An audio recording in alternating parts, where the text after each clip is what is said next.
What good jobs could young people get qualified in for a great career? Draftsman in the construction industry. Basic knowledge of CAD and construction techniques, and you can get a high-paying job at a metal or millwork fabricator doing shop drawings. No need for an engineering or architect degree. Every company I know is undermanned, and those draftsmen are typically over 50. I started as a drafting major, but I switched after a few semesters. It's a great skill and it can be fun, but when I saw the jobs people were getting, it turned me off. The engineers get to play around and do the fun parts and leave the boring detail work to the draftsmen. Trade work is pretty well known as a solid option, but I'll say specifically, anything related to utilities. Electric, water, gas. I work in that field. I'm 35 and I'm so young compared to virtually everybody else that it's downright uncomfortable most of the time.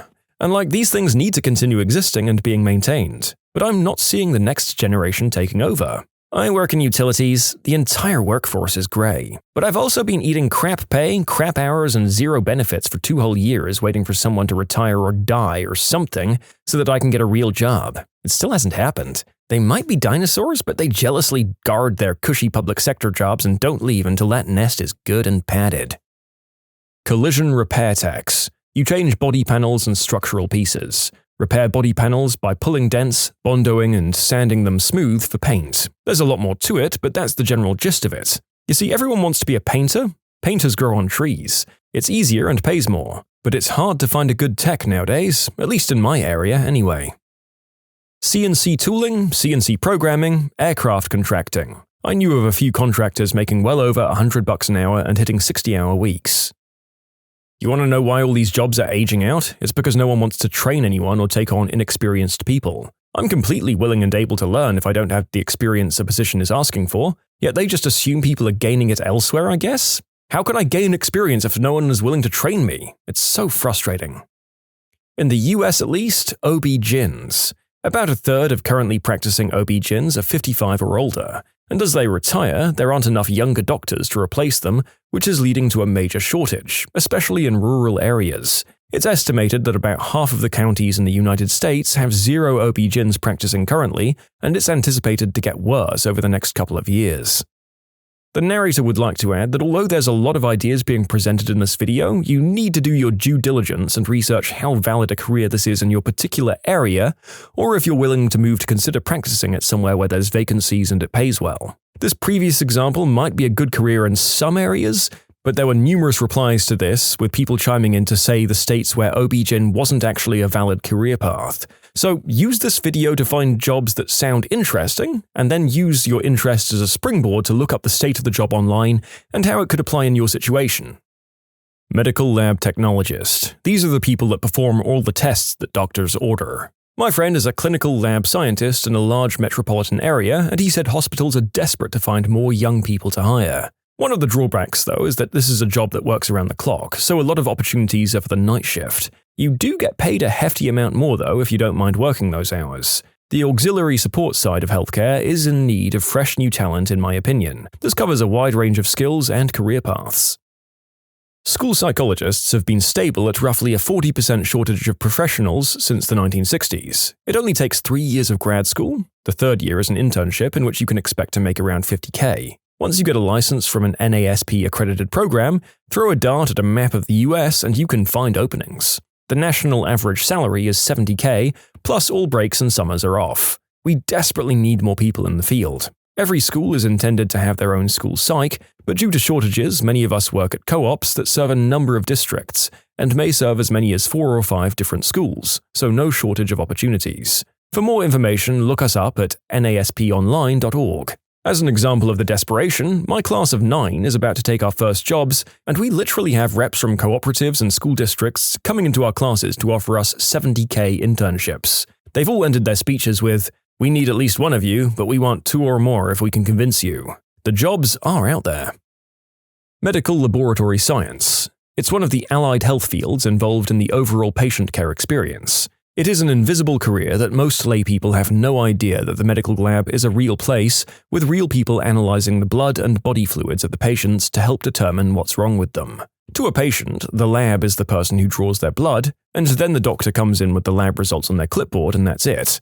Once the blood is taken from your arm or you pee in a cup at the doctor's office, the specimen gets sent to the lab. Well, that's us. A combination of state-of-the-art instrumentation and technology combined with old-fashioned manual procedures like looking at smears of blood under a microscope. The results we generate tell the doctor if you had a heart attack, a septic, have blood cancer like leukemia, if you're diabetic, have Lyme disease or strep throat, among many other things. We learn about diseases and their symptoms and how to interpret the results we get from your blood to make sure your doctor gets accurate results to help diagnose you. 70% of information a doctor uses to give you a diagnosis comes from laboratory data. The field is aging, large groups of employees are retiring, and there's very little drive for students to go into programs for this. Nursing programs are so well known, and rightfully so, that many people don't know all the other people involved in your hospital stay you never see, like radiology and respiratory therapy. Many people in the country don't even have programs in college to teach lab science, and national certification and licensure is required to be in the field. We sit for exams just like nurses. Nuclear engineers, reactor operators, and the like. Everyone there is old and in need of replacing as new generations of reactors come online.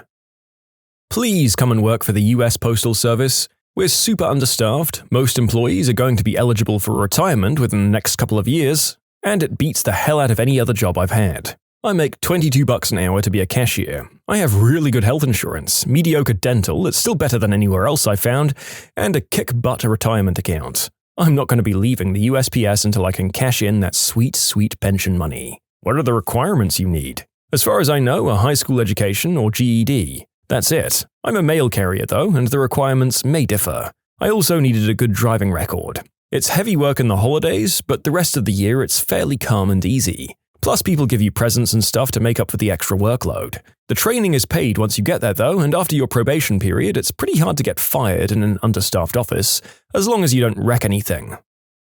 Pilots, aviation mechanics, and air traffic controllers. The industry is desperate. Well, the aviation industry isn't helping itself by keeping the total price of the courses required to become a commercial pilot up at a staggering amount. It's simply too expensive for the average person to find it worth investing in. Calibration technicians. If you know what a torque wrench and multimeter are and know how to use them, you're halfway in the door already. All the good jobs are on military installations, but I was pulling $30 an hour at a medical company doing calibrations for them. Social work, but we just don't make masochists like we used to. Commercial, print, and print marketing. People think it's a dying industry, but commercial packaging, think candy bar wrappers, cereal boxes, the cardboard tag package for literally any product, or direct mail flyers, coupons and stuff, and marketing collateral like printed shirts, caps, pens, and flash drives, or point-of-purchase displays like big box store signage, marketing displays, and cardboard pop-ups, random stuff like car and building wraps, they're all exploding. Sure, certain sectors of print are dying, like publication printing for magazines and newspapers and such, but it's still one of the 5 largest markets in the world. 3rd largest when I was in school, but not sure now. The average age of an operations rep is 55, and the average age of a sales rep is 57. People are aging out fast, and the big print companies are desperate for young talent, both on the blue-collar side of production and the white-collar side of management, logistic, analysis, and graphics. Technical glass blowing. All kinds of researchers need this, but the number of people that can do it is very small. The last guy we had at my university to do this made over $80K. My favorite part of being in the UNL science building was watching their glassmaker blow glass. He made it look so beautiful and effortless to make things for the labs. I love it when art and technical skills collide. You know what? With most of these I've been able to at least think, oh, that makes sense, but this one I'm kind of surprised by. I can't find many promising wage specifics in my Google searching, but it seems like there's at least no shortage of jobs if you look in the right places. Printed circuit board designer. During the 90s, those jobs mostly got outsourced to places like India, Singapore, and the Philippines. The problem is you really need at least a couple of PCB designers to locally coordinate with the offshore teams, and a lot of people in those positions are getting close to retirement age. The care industry is in desperate need for employees. However, the typical industry perceives carers as unskilled and lazy, and care as a last resort for those who can't do anything else. These people are caring for people at the final stages of their lives, usually. In other societies, this is such an important role, but people turn their nose up at it, and carers are looked down on and severely underpaid and undervalued in the US. Yes, there is technology that can help, but it can never replace the desperately needed human contact that people crave when they rarely see someone else for days at a time. COBOL programmers. Okay, so it's not necessarily a good career, but there are still lots of old, reliable systems out there running on COBOL and Fortran and the likes. We even still have some RPG programs on our mainframe. There's a big need, and almost everyone who worked with it back in the 70s, 80s, and 90s is retired by now. Amazingly, lawyer. And I'm not talking about in cities. The market in urban centers is flooded. But smaller towns and cities, think under 200,000 people, there's a desperate need for lawyers. Where I live, there are dozens of lawyers who are hanging on past retirement because they can't find anyone to fill their shoes. The problem is, new lawyers tend to only look for job postings online, and old lawyers and small firms don't tend to post online. IRS jobs. The number of people who have one of these under 50 is extremely low. I mean, I'd be interested in one of these, but looking at the vacancies online, it seems you already have to be in the IRS to work at the IRS? It will open up. I work a government job, and all jobs are made available to current employees first before outsiders are brought in. It's bad when looking for a job, but great for advancement opportunities. You can submit your own stories to be featured here on the channel. The story submission link is in the description below. And if you want to listen to some vibey music in the background, check out easymode, also linked below, and subscribe. Spend a few minutes scrolling through this group of answers and you'll notice that damn near every skilled career out there has the same problem. Baby boomers hold all the senior positions and they are retiring and dying at a rapid pace. For Gen X and millennials, your time has come. It's time to seize the day. I mean, the problem is that baby boomers hold all the senior positions and continue to hold them forever until the fricking sun burns out. Manufacturing and industrial for sure. I'm a recruiter for skilled manufacturing, and there's a big skill gap. A lot of plants in my area are having difficulties replacing retirees with younger workers because the skills just aren't there.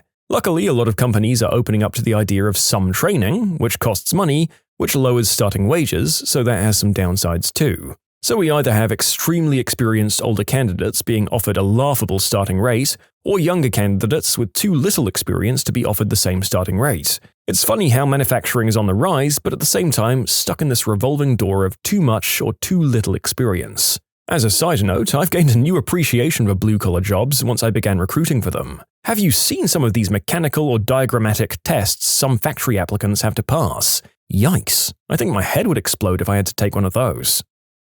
You know, some of these answers really reveal the demographic of people who comment on the internet. Everyone's spouting off about how college is a sham and they could have made so much money being a plumber. If you go to college, put in some genuine effort and don't pick a bad degree, you're gonna be fine. You'll work a cushy job making solid money, and if your complaint is that you're gonna rot away at your desk, go to the gym, you ungrateful bag of crap. People would kill to not be forced to put their body on the line every day. Also, if you actually look up earning statistics for plumbers and welders, it's not as high as everyone claims. The average salary of a plumber is about $50K, not in the $100 to $150K every Redditor and their grandpa is apparently making. It's hard work. Welding is hard work, and trades in general, guess what? They're hard work. All you people who claim that you'd rather do that than the help desk job you've bummed your way into wouldn't make it a whole year. I've done help desk, I've done heavy welding, and I've done auto mechanic work. I'll take help desk any day. You have so much more energy left at the end of your day to use to be productive. You can take classes, work out, teach yourself stuff. If you put in any amount of effort, you can move into a better role. Internet people are lazy and more content to crap on others than to put the work in to improve their situation. HVAC. This. I've seen HVAC guys working for a utility making $90K a year. Trucking, for sure. I work at a logistics company and there's definitely a shortage of drivers. Most of the drivers I encounter are in their 40s and 50s. Then again, autonomous driving vehicles are on the horizon, and it could be the direction the market shifts in. It's all supply and demand. OTR trucking is kind of a crappy job because you're always away from home, and you have to sleep in the back of a cab most days. If it paid more, I'm sure the supply of truckers would increase substantially. I mean, the pay isn't bad, but it's kind of stagnated compared to inflation. Watchmakers and clockmakers. The money is good and there are plenty of jobs out there, plus you get to work with beautiful things all day. Harder than a degree, but totally worth it. The trades. Electrician, carpenter, machinist, plumber, and welder. Go to trade school for 2 years and $2,000. Get a job. For years, people told their kids they need to go to college so they get a good job, but these trades often have strong unions, good pay, consistent work, and now a labor shortage. You'll have very little debt, if any, and it can be a great move. I mean, trades seems to be the popular recommendation, but after seeing my neighbors, I really wouldn't advise it. Anecdotal, of course, but so many carpenters I know are retiring in their 40s because their bodies just can't handle it anymore. My neighbor is getting surgery on his leg every single year. We're the same age, but he looks 10 years older than me. He's also in commercial and is a supervisor. He builds all the hospitals for Kaiser in the Bay Area. So we've had two schools of thought on the trades. Either they're a great idea, or that they're overrated and actually a really hard option for the money. I'd like to venture that I do know a lot of people of all ages who got by pretty well in their lives on the trades without ongoing health issues, and lots of the ones my age already have supervisor or managerial positions. I think like so many things, it's just doing the job well and going for the right positions in the right locations. Like many other jobs. As we said, do your research, people. Dental lab technician. I make $80K, full benefits, retirement, 3 weeks vacation. Went to 1 year of school. Education is not required though. Nobody knows about the industry. Labs are fiercely competitive for talent. You can learn almost everything on the job. There are labs everywhere.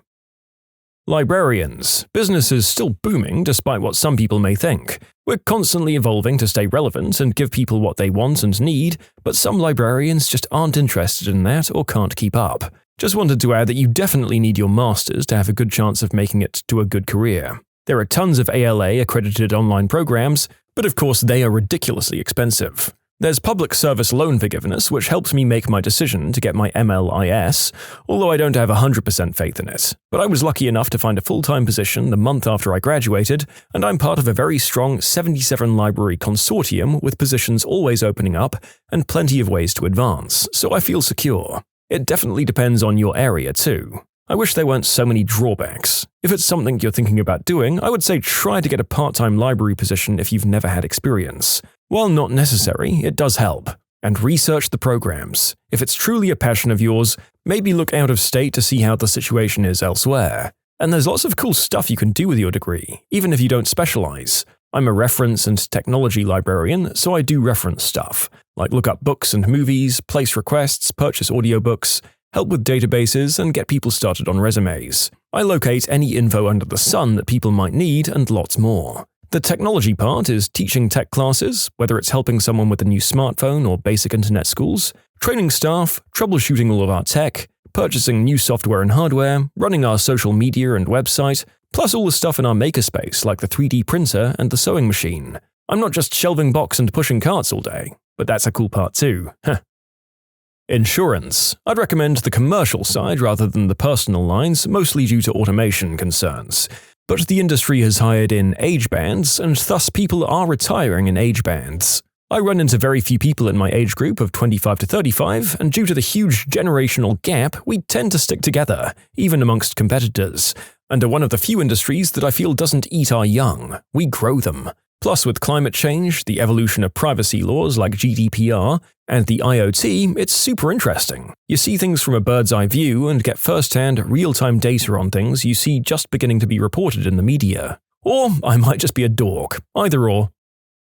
Cardiovascular perfusion. We're basically heart plumbers, and I'm sure 99% of you have never even heard of the profession. If it weren't for perfusion, cardiac surgery would be impossible. We work in cardiac surgery 90% of the time, and the other 10% we're in ICU taking care of our patients on ECMO, extracorporeal membrane oxygenation, and we're teaching patients with artificial hearts how to live with their devices. In the next decade, we will lose a huge chunk of the workforce which was trained on the job, and universities aren't pumping out enough graduates, if you'll pardon the pun, to compensate for the future. There's lots of overtime in my future, so you should apply. We need more underrated superstars in ORs everywhere. Manufacturing and machining. Most trade jobs aren't appealing to people anymore because they're seen as low-class manual work, even though that couldn't be further from the truth. Technical jobs are very important. I'm currently taking classes to be a CNC machinist, and there's only 9 people in the class, counting me. Join the rail. We had 2 dudes pass away of old age just last week. Everyone I speak to is nearing retirement and has been at their job for 10 to 15 years. The pay is insane as well. Engineers. We don't produce enough of them in the US, and there's a large population of people in the field for whom most of what they learned in university is obsolete now.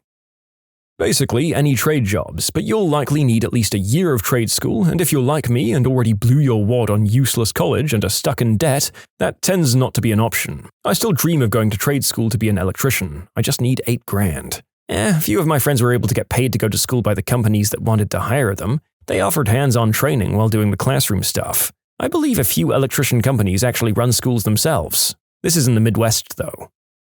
Historians and archivists. Most people use their history degree to teach, while the heart and soul of the degree is dying. Most can't keep up with Past Perfect and other archive software, and many museums can't find qualified historians. It's way more fun than people think, and a lot of us just starting are younger by like 40 or 50 years. Are you kidding me? Please don't do this. I'm a certified archivist and I just left the field for a tech job making double. The average salary in Texas is still low 40s for someone with a master's. This is bad advice. Government. It's difficult to get into politics because they deem you need experience. I simply think we need a few more young people in government to learn and give valuable input from our point of view. SQL developers. It's pretty easy to pick up the basics and go from there. Based on the conferences I've been to and my own workplace, the average age seems to be around 40, mostly men. Many software engineers pick it up as a side skill, but there are few of us who focus in this directly, in my experience. I know some younger people go for data science, and that's needed for sure, but the basics need to be covered as well. You can use this skill for positions like business analysts, report developers, data engineers, and eventually ETL developers. Patent law. A surprisingly large number of patent attorneys are baby boomers who graduated from engineering or pharmacy school during one of the recessions of the 1970s and went to law school because they couldn't find engineering or pharmacy jobs, and some went to law school to avoid going to Vietnam. When did a bro stop a party by trashing the place? Partying at an old fraternity house in college, and in the basement there was a lone PVC water pipe that stretched from floor to ceiling. This room also happened to be the location of the heaviest beer pong table known to man. Late in the night, after copious beers had been consumed, some wise guy decided that the beer pong table needed to be relocated. He proceeds to push the adamantium table up against the wall with some force, effectively shattering the PVC pipe. This is in the middle of winter, so ice-cold water starts spraying in a 6-foot radius out of the pipe, dousing nearly everyone in the room. Girls are crying about their hair and clothes, and the guys are yelling at each other about finding the shutoff valve, which took about 5 drunk minutes to locate. Meanwhile, I'm standing bone dry on the opposite side of the room, drinking a natural light, don't judge me, it was a college, and watching an impromptu wet t-shirt contest. It was a good night. I saw a guy snort a whole Xanax and then throw a pool stick through a flat-screen TV. I don't know if that counts. Oh, don't worry, it does. Well, the Xanax didn't work, I guess. A friend of mine threw a party at his house a few years back. The house was split up into apartments, the first floor being one apartment and the second floor being another. Both floors had a deck out back, one right above the other. I was out in the backyard smoking a cig and talking to someone. I look over to see a few people drinking immediately behind the first floor deck. I happen to look up at the second floor deck to see someone walk out. He proceeds to then whip out his equipment and wee-wee off the back of the deck onto the group of people below. I was at a house party where the token hated roommate immediately got smashed and was stumbling around. He goes into the bathroom for about 30 minutes and then comes out giggling like a madman. He loudly declared that he left an upper decker in his own bathroom. Boy, were his roomies mad, and he thought it was the funniest thing on earth. He didn't find it so funny the next morning when they all but forced him to clean it up the moment he was awake. My God, my money definitely wasn't on someone's party foul being against their own living place. Also, I absolutely hate that upper decker is a common enough thing to become a recognized term. If you don't know what it means, feel free to Google, but for goodness sake, don't use image search. I know a guy that wiped his butt with a nice white face towel in my friend's washroom because he was too lazy to look for TP in the drawers beneath the sink. Also been to several parties where people got mashed and just tore the fricking house up, stealing and breaking stuff for the hell of it. That, to me, is the ultimate party foul. If someone is kind and gracious enough to offer you a roof to get drunk under, snacks, seating, and company, you better damn well leave the place in a relatively good condition. I was at a party in an apartment complex. I stepped out to the backyard for a smoke when I had a powerful urge to go number one. I was already hammered at this point and didn't give an F. I only had one shoe on, for instance, and I found a nice remote corner in which to relieve myself. Now I'm done. I suddenly hear the door to the backyard smash open and hear, "What the frick are you doing?" I zip up and turn around to find the super. Now, this super was already a legend for being a jerk, but that night he was getting ready to hit the town. And being the middle-aged Romanian he is, he had a 70s tuxedo-style shirt on with the buttons down to his chest. He had his hair slicked back and was sporting a huge gold chain, Miami Vice style. I freeze. Think. Just think. I stammer, "No English." "What did you say?" No English. Me no English." I'm Asian, and I'm saying this in my most broken Chinese accent imitation, helped on by untold shots of Jameson. "Where are you from?" "China," says I. "No, you frick. What apartment?" Now my English breaks down utterly, and I'm still just gesturing and pointing and saying stuff like, "My friend, his place. Up there." After 5 minutes of this, he glares at me and kicks my butt out of the apartment complex, which is fine except I'm wearing one shoe, don't have my keys, wallet, or phone.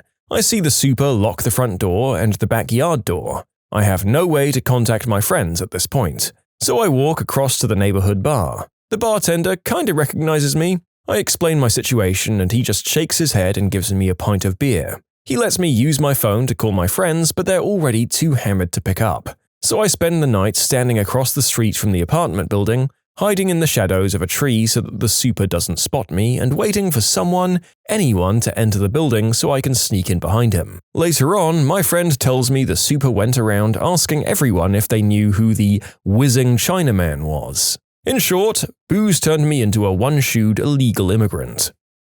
A friend of mine was going wee-wee off the back deck of a cabin into the woods when a girl was stumbling back from said woods. I was standing about 100 feet away and I saw a glorious yellow arc strike this girl on the face and shoulders. She just walked right back to the bonfire like nothing had happened. She may have assumed it was rain because she was really hammered. I told her what happened shortly after so she could clean off that smell. In grad school, a few friends moved into a house together in their second year. The house was a death trap waiting to happen, but that's another story. They threw a party a few weeks after getting their keys, and for some unknown reason, a group of 10 to 12 freshmen had caught wind of the party and just showed up to get hammered. I arrived late to the party with some friends and immediately noticed two things. A, it is a complete sausage fest. All of the freshmen that arrived are male, and B, the faint but very distinct smell of number 2 invaded my nostrils as soon as I opened the door. Not dog do or cat scat, human turd. I guess that's the curse of having a very sensitive nose. I seek out one of the hosts, Will, and he gathers his roommates to make sure no one has clogged a toilet or upper-decked them. All of the bathrooms are clear, yet the smell remains and it's growing stronger. My friend Alice, one of the very few women, figures out that the smell is coming from one of the freshers in the living room that's drunk and dancing with a huge load of crap sloshing around in his undies. Not just a little, a huge saggy bulge that's clearly visible through the kid's khaki slacks. The smell in that room was overwhelming, but somehow none of the freshmen seemed to notice or care. We all just stared at him slack-jawed for a minute before Alice walks up to him and tells him that he may have had an accident. He flips out and bolts out the door, leaving little splotches of brown every time his foot hits the floor. It had run down his pants leg and was just beginning to drip off the cuff when we caught it. I left, they clean up, and kicked out all of the rest of the freshmen. The urinals in my fraternity specifically say flush up, because if you flush down, they flood. And if you flush down and then decide to kick the handle back up to rectify your mistake, there's a biblical torrent spraying in all directions. Many parties have been fouled by this arrangement. A friend of mine hooked up with a guy and then told him she loved him, at which point he avoided her at all costs. The next weekend, she showed up at a party in his dorm, crawled into his roommate's bed, and cried and vomited for 3 hours. Getting her home was a blast. Was at a party once with a friend who had to go number 2. However, the girl that had lived there was occupying the sole bathroom and refused to hurry up.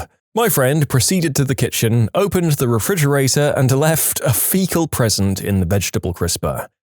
You know, the narrator swears that he's been trying to spread out the stories involving bodily emissions like this, however, there seem to be a great deal of them. So please bear with me and understand that I'm cutting out the many gagging noises while I edit this. As some of you know, if you pop the top off a beer bottle with the bottom of yours, all of the beverage comes out. So, is not the correct assumption that you have to drink it all. This one girl goes up to my friend with the right idea and pops the top off of his beer bottle. But I guess she was a little too inebriated and just shatters the entire bottle in my friend's hands. My friend, who is now bleeding, looks up and says, "Oh, my hand's bleeding. Someone get me another beer." My friend did a heroic job of finding a trash can to chuck up in last New Year's. Unfortunately, it was a mesh trash can. A friend was getting angry with the guy who was throwing the party, so when everything calmed down and most people were gone or asleep, he got the butter. He microwaved the butter, then poured the melted butter into a bowl. Then he crapped in the butter carton. Then he poured in the melted butter and let it set in the fridge. Then he left. Maybe the butter didn't look right after, but I don't know because we left. And yes, he got the idea from urban legend. There was this guy on my swim team in college. Super nice guy, but terrible with women. He used to be really shy about changing in front of the rest of the guys in the locker room and would always change under a towel while the majority of the rest of us wouldn't bother. Then one day, the towel drops and we all see that he has a huge member. At first, we were all flabbergasted that this quiet, semi-awkward, prototypical nice guy was so well endowed. No one could keep it to themselves, and pretty soon all of the girls on the team knew about his big secret. At the next big swim team party, after a night of drunken teasing and congratulations, I think he felt emboldened, so in an attempt to distract the other team's opening shot at Beirut, or beer pong, he whips out his equipment and starts spinning it around helicopter style. His spinning member accidentally knocks over all 6 of his team's cups and they instantly lost. I was having some friends over for dinner and one of them began to eat his salad with his entree fork. The rest of the party was absolutely horrified. I nearly dropped my monocle. I was at a party in high school at my loaded friend's house. She had a hot tub which a few of us noticed was being seriously underutilized. My friend's widely despised redneck girlfriend got in first, and after I got a fresh beer, I stripped down to my boxers and made my way across the enormous back deck to the flush-set hot tub. As I stepped in, my foot slipped on the smooth fiberglass seat and to the side, right between the redneck girl's legs. I actually felt my big toe penetrate her as I fell into the water. I managed to keep my beer level and above water. As soon as I got my head back above water, she screamed, "My cooter!" I couldn't stop laughing for a very long time, and I still yell that sometimes when I see that friend. I think I redeemed my drunken clumsiness by A, saving my fresh beer, and B, by eliciting such a ridiculous reaction. In short, I slipped into a hot tub, fell in said tub, kicked my friend's girlfriend in the hoo-ha, who screamed, "My cooter!" managed to hold on to my full beer. You can submit your own stories to be featured here on the channel. The story submission link is in the description below, and if you want to listen to some vibey music in the background, check out easymode, also linked below, and subscribe. Watched a girl blow chunks mid-beer pong throw all over the table and then scream, "Chuck and rally!" We all cheered. She was one of the last ones up. At a bar in Liverpool in the UK, I was talking to my girlfriend at the foot of some stairs. Suddenly, a guy fell forward between the stairs right down between us, rolled onto his feet and walked away without missing a fricking beat. The best part was he was wearing a fur coat, sunglasses and a hat, carrying a drink and had a cigarette in his mouth. As he walked away, his drink was unspilt, and his cigarette remained firmly in his mouth. His hat and glasses were similarly undisturbed. Must have been some kind of party ninja pimp. Beat a bunch of jerk dudes at beer pong with a hot girl as my partner. Proceeded to lift her up, with her straddling my waist, and gyrated, quite suggestively, in triumph over the table. I was quite drunk, so I dropped her, and the cups of beer on the tabletop went flying.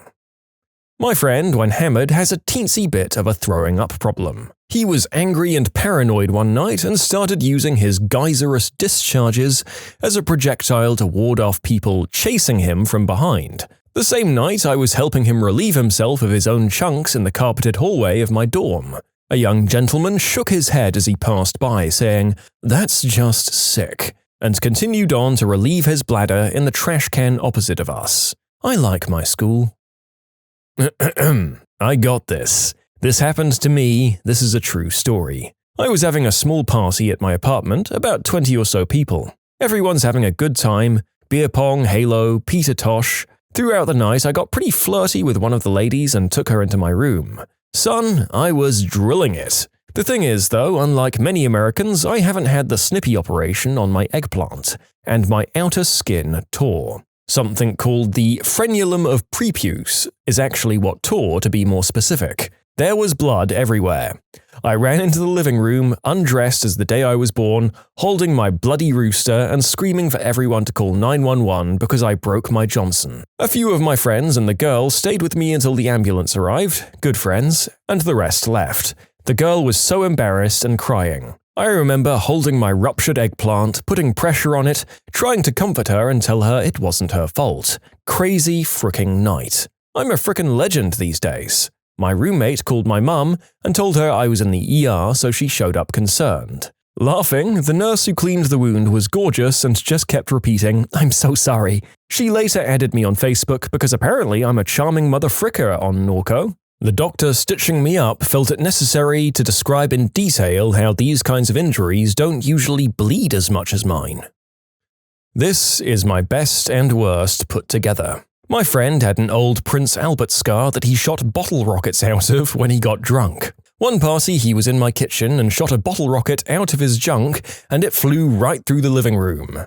It hit my other friend right in the forehead and exploded just as he opened the front door to enter the party. He got a cut on his forehead and was freaked out and angry until we explained, and then he almost died laughing. We sure were young and dumb.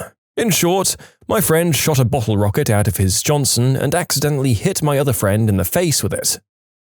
To clarify, until Googling just now, the narrator thought that a bottle rocket was a small firework of some sort, and this story had a completely different tone when you think it's a guy blasting pyrotechnics out of his junk, and imagining the scarring that he was causing. This is still a wild story anyway, but it feels tamer now that I know a bottle rocket is powered by compressed air and not gunpowder.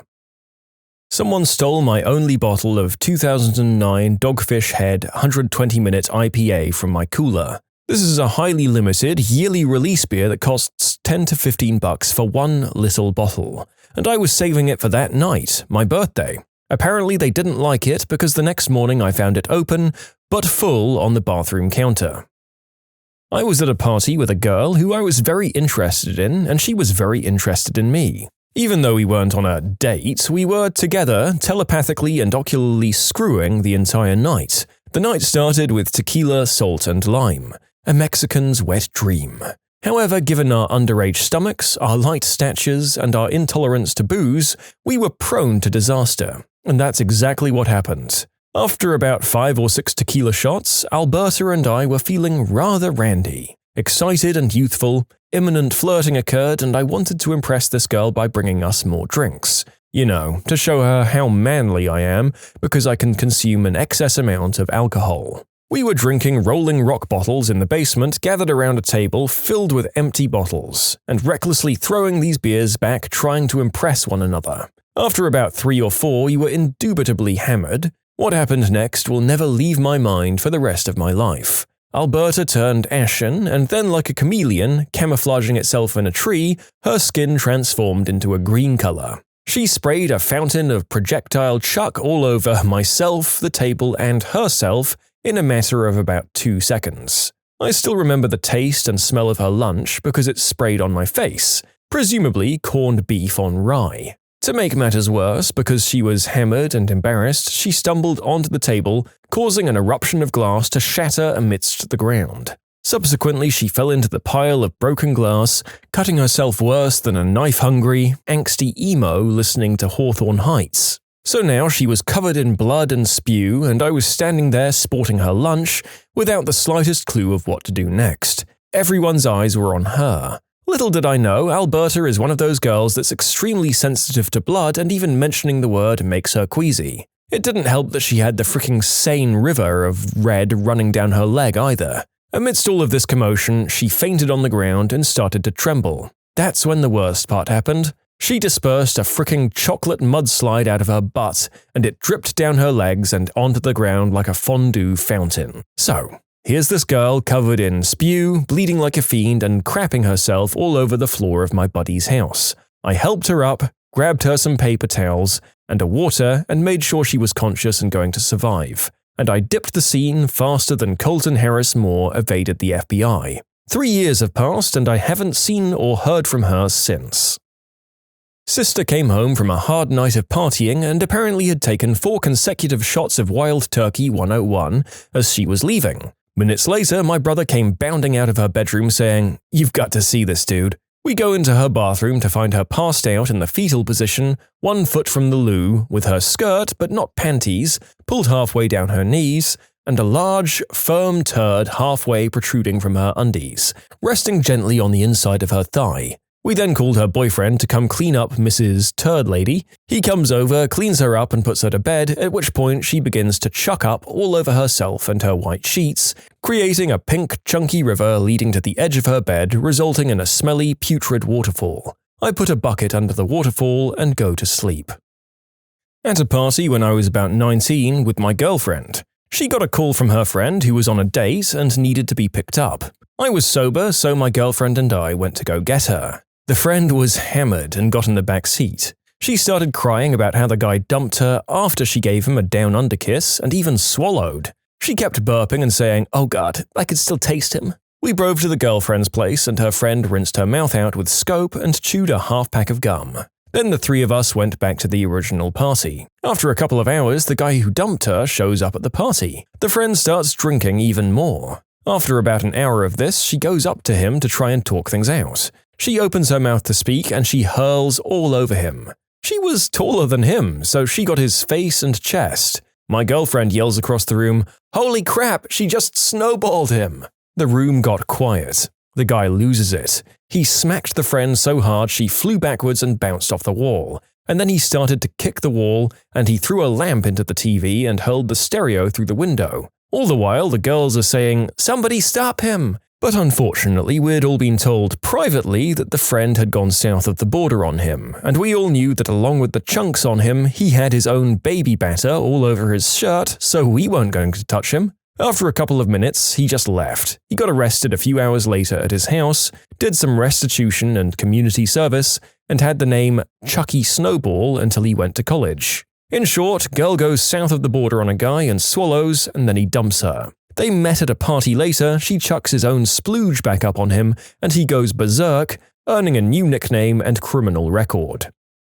My friend and I rented a hotel suite to have a New Year's Eve party. We were all set to have an awesome night with about 15 people coming over. One of our friends, we'll call him John Doe to protect the guilty, called the front desk at 8 p.m. and asked them to give a message to us indicating he wouldn't be able to make it to the party. So the hotel manager calls and says the following in broken English.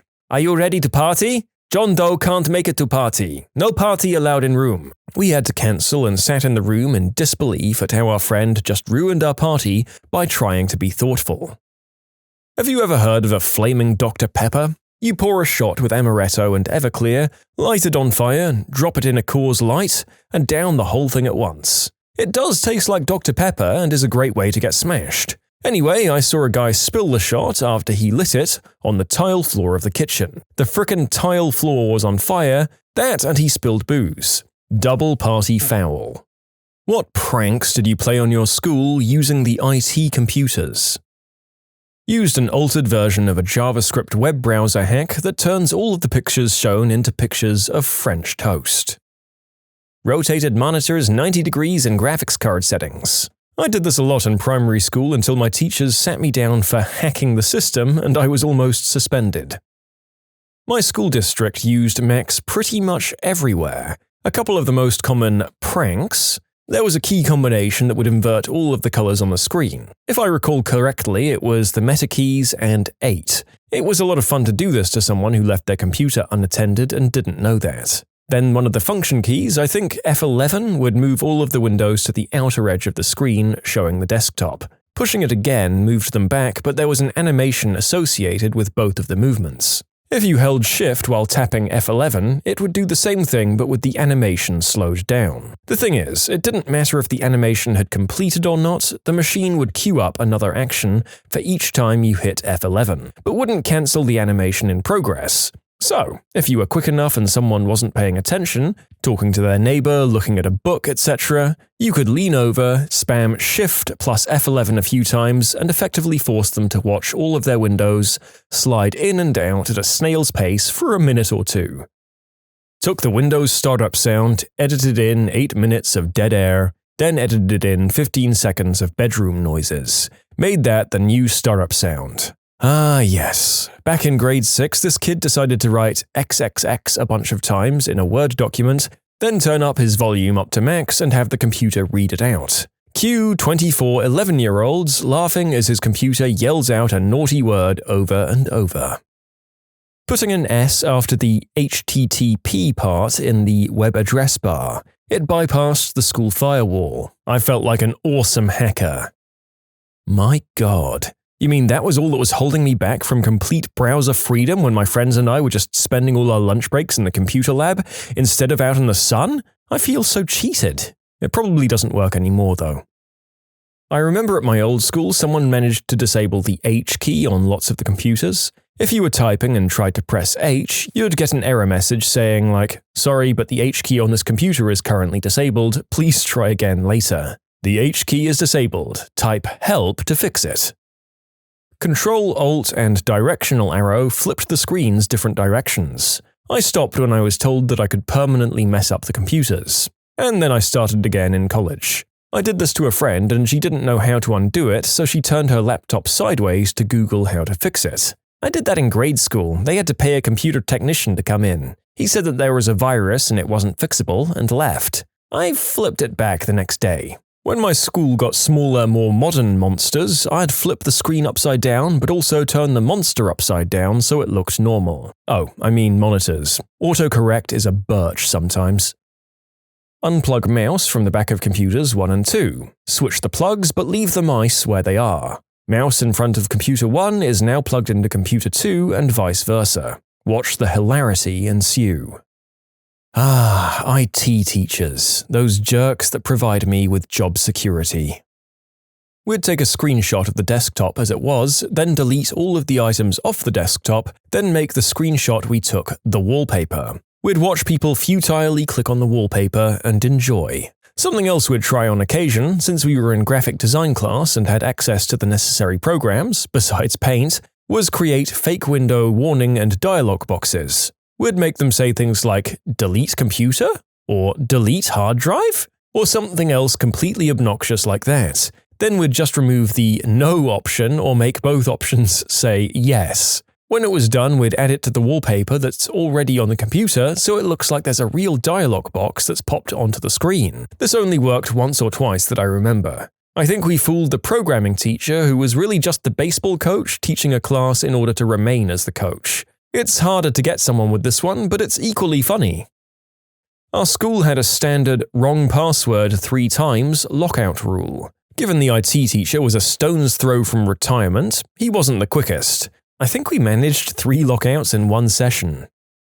Our school network ran on Windows for Workgroups 3.0. Machines were locked down so you couldn't run your own programs on them. However, we discovered if you put a modified win-ini file that allowed you to install your own programs in a network drive that came before where the lockdown version was stored, it would use that and you could install stuff. And that was my first introduction to Doom multiplayer. Somebody threw a Molotov cocktail into the window of a computer lab at my school. It was over a weekend, thankfully, so nobody was there, but it destroyed all of the computers in the room. My friend and I got blamed for it because the teacher whose lab it was thought that we didn't like her. Which, that's true. Thankfully, our alibi was that we were on a plane flying back from a school exchange trip to Belgium when the damage occurred. There were several teachers on the flight to corroborate our story. That and, plane tickets. I used to play the hidden Excel 97 flight simulator during my boring high school typing class. Joke's on me because I still can't type properly. I rendered all of the school's computers unusably slow for a day by putting hundreds of millions of copies of a picture of a fat frog onto the shared hard drive, filling it completely. If you had the patience to sit there until your computer logged on, you still couldn't save or do anything. Back when the mice had those little tracking balls on the bottom, we'd remove the balls and leave the rest of the mouse. As a side note, does this count as neutering computer mice? Nothing malicious, really, just bypassing the security BS and playing a lot of StarCraft. Soundboards. Holy crap, were we little demons in middle school with those things. My personal favorites were either Arnold Schwarzenegger or Pulp Fiction. When the teacher would ask if there were any questions, from the back of the class you would hear in a thunderous voice, "Who is your daddy and what does he do?" followed by an eruption of laughter. Also, following up any time the teacher said, "That's correct," with "Correctamundo." If you're reading this, Miss Jadish, I'm so sorry. Oh yeah, almost forgot. Some kid found a way to print from all the computers in school from one computer. So naturally, someone printed 800 copies of a picture of a turd to all the computers in the school. 'Twas known as Brown Thursday. Our IT was crap at our school. If you knew the specific computer number, you could make it shut down only using the Windows command exe. The staff stopped seeing the fun in it when we found the principal's computer number. My middle school, which had Windows XP, had a startup folder from a network share. Except they forgot to remove write permissions for students on the drive. It was a teacher share. We added a startup script to open and close the drive. A couple of days later, every computer in the library was marked as out of order. It's wild to think that I would have gladly done any and all of these and laughed when I was in school, but little crapbags like me were causing absolute nightmares for school's poor IT workers who were just trying to go by one day without kids finding their ways to print butts directly onto the staff room printers. I just put a bunch of strange messages in autoexec.bat. Every time the thing would boot up, you'd get a quote like, "Do not look behind you," or "The package has been delivered. It's in locker number," and then I'd give a random unused locker number. Or something like that would pop up. Also the command, on startup, run paint. On open paint, renders the computer unusable for a 2007 high school IT professional. This probably shows my age, but we'd open BASIC and write a little program that went something like this. 10 lprint you suck, 20 go to 10. Then we'd edit the shortcut to a popular program like Microsoft Word to link to this program instead. When an unsuspecting user clicked to open what they thought was a legit program, instead they'd be treated to the dot matrix printer screeching out, "You suck! You suck! You suck!" forever. The only way to stop it was to find and terminate the program. Powering down the printer and turning it back on again wouldn't do it. My high school had a program on all of the computers that would allow the teachers to watch an entire classroom's screens, take control of them, and send content to them, among other things. A friend of mine came up with an idea to try and use it to prank the classroom, being the genius 16-year-olds that we were. So when my teacher wasn't looking, I put a USB stick into her computer and copied her spy program exe directory onto it to take a look at what was different between the teacher and student versions. Turns out all you needed to make the student version a teacher version was a 25-character license key that was in a plain text file. So obviously, I copied it and upgraded my client to a controller using all of my teacher's settings. We then proceeded to rickroll the classroom on full volume from 34 computers, which was pretty great. At the end of the class, we came up with another great idea. What would happen if we took control of our teacher's computer and messed with her? So we connected to her computer, but she had been watching our screen from her screen. So for about 5 seconds, we see a bottomless pit of our screen in her screen mirrors over and over and over. After about 5 seconds, our PC fans got super loud and then shut off. When we tried to turn it back on, it was a black screen with only a flashing underscore in the top left corner. That PC had to be re-imaged by district tech support. Still not sure what caused that. Me and a friend replaced our computer science teacher's My Computer icon with a shutdown shortcut displaying a "Mwahahaha" message for 3 seconds before turning off the computer. She clicked it 3 times. Wasn't really the sharpest arrow in the quiver. Some guy has been updating a games folder on the school's public H drive. None of the teachers or tech support guys can get rid of it or set it up so that we can't use it. No one knows where it came from except it's been there since forever. It has Counter-Strike 1.6, Day of Defeat, Halo Combat Evolved, a Halo ODST emulator that actually works. I too have questions. Roller Coaster Tycoon, Team Fortress Classic, Doom, KOTOR, Minecraft, Old School RuneScape, Elder Scrolls Morrowind, and a few others. Like a lot of people suggested, I went and looked at the games folder to try and copy it. Much to my dismay and others, the folder is now almost gutted, excluding a proxy program, Halo Combat Evolved, Undertale, and Counter-Strike. I guess they got wise to us. You can submit your own stories to be featured here on the channel. The story submission link is in the description below. And if you want to listen to some vibey music in the background, check out easymode, also linked below, and subscribe. In 1998, this idiot bought like 5 scanned adult magazines on a floppy disk and decided to open them in computer class. Suspended on the spot. I have no idea what the frick he expected to happen. Guess he was thinking with his hard drive, not his floppy disk, if you know what I'm saying. Well, we moved all of the abacus beads to one side. Yes, I'm older than most Redditors. When I went to school, electricity wasn't invented yet. We used candles to watch TV. I'd always switch the buttons on the keyboards to spell naughty words. I'd discovered a way to disable the teacher's view of my computer. After logging in, I simply unplugged the internet cable that connected me to the school server. The spy program would appear in the toolbar. I'd simply exit the program and reconnect the internet cord. My screen would just appear totally black on their screen. The teacher was kind of impressed I was able to find a way to disable it. She only warned me to not do it again. In 5th grade, I found out you could set words to autocorrect to whatever you want in MS Word. Then Word got out and suddenly half of the words you typed on any computer would autocorrect to "I love D in my butt lololololololol." The teachers were horrified. 4 words. Nicolas Cage Chrome extension. I'd always take the little rollerball out of the bottoms of the mice, guaranteed an afternoon of entertainment every time. We figured out we could make the computer sound like chainsaws by putting a handful of quarters into the CD drive. Then we did it a lot.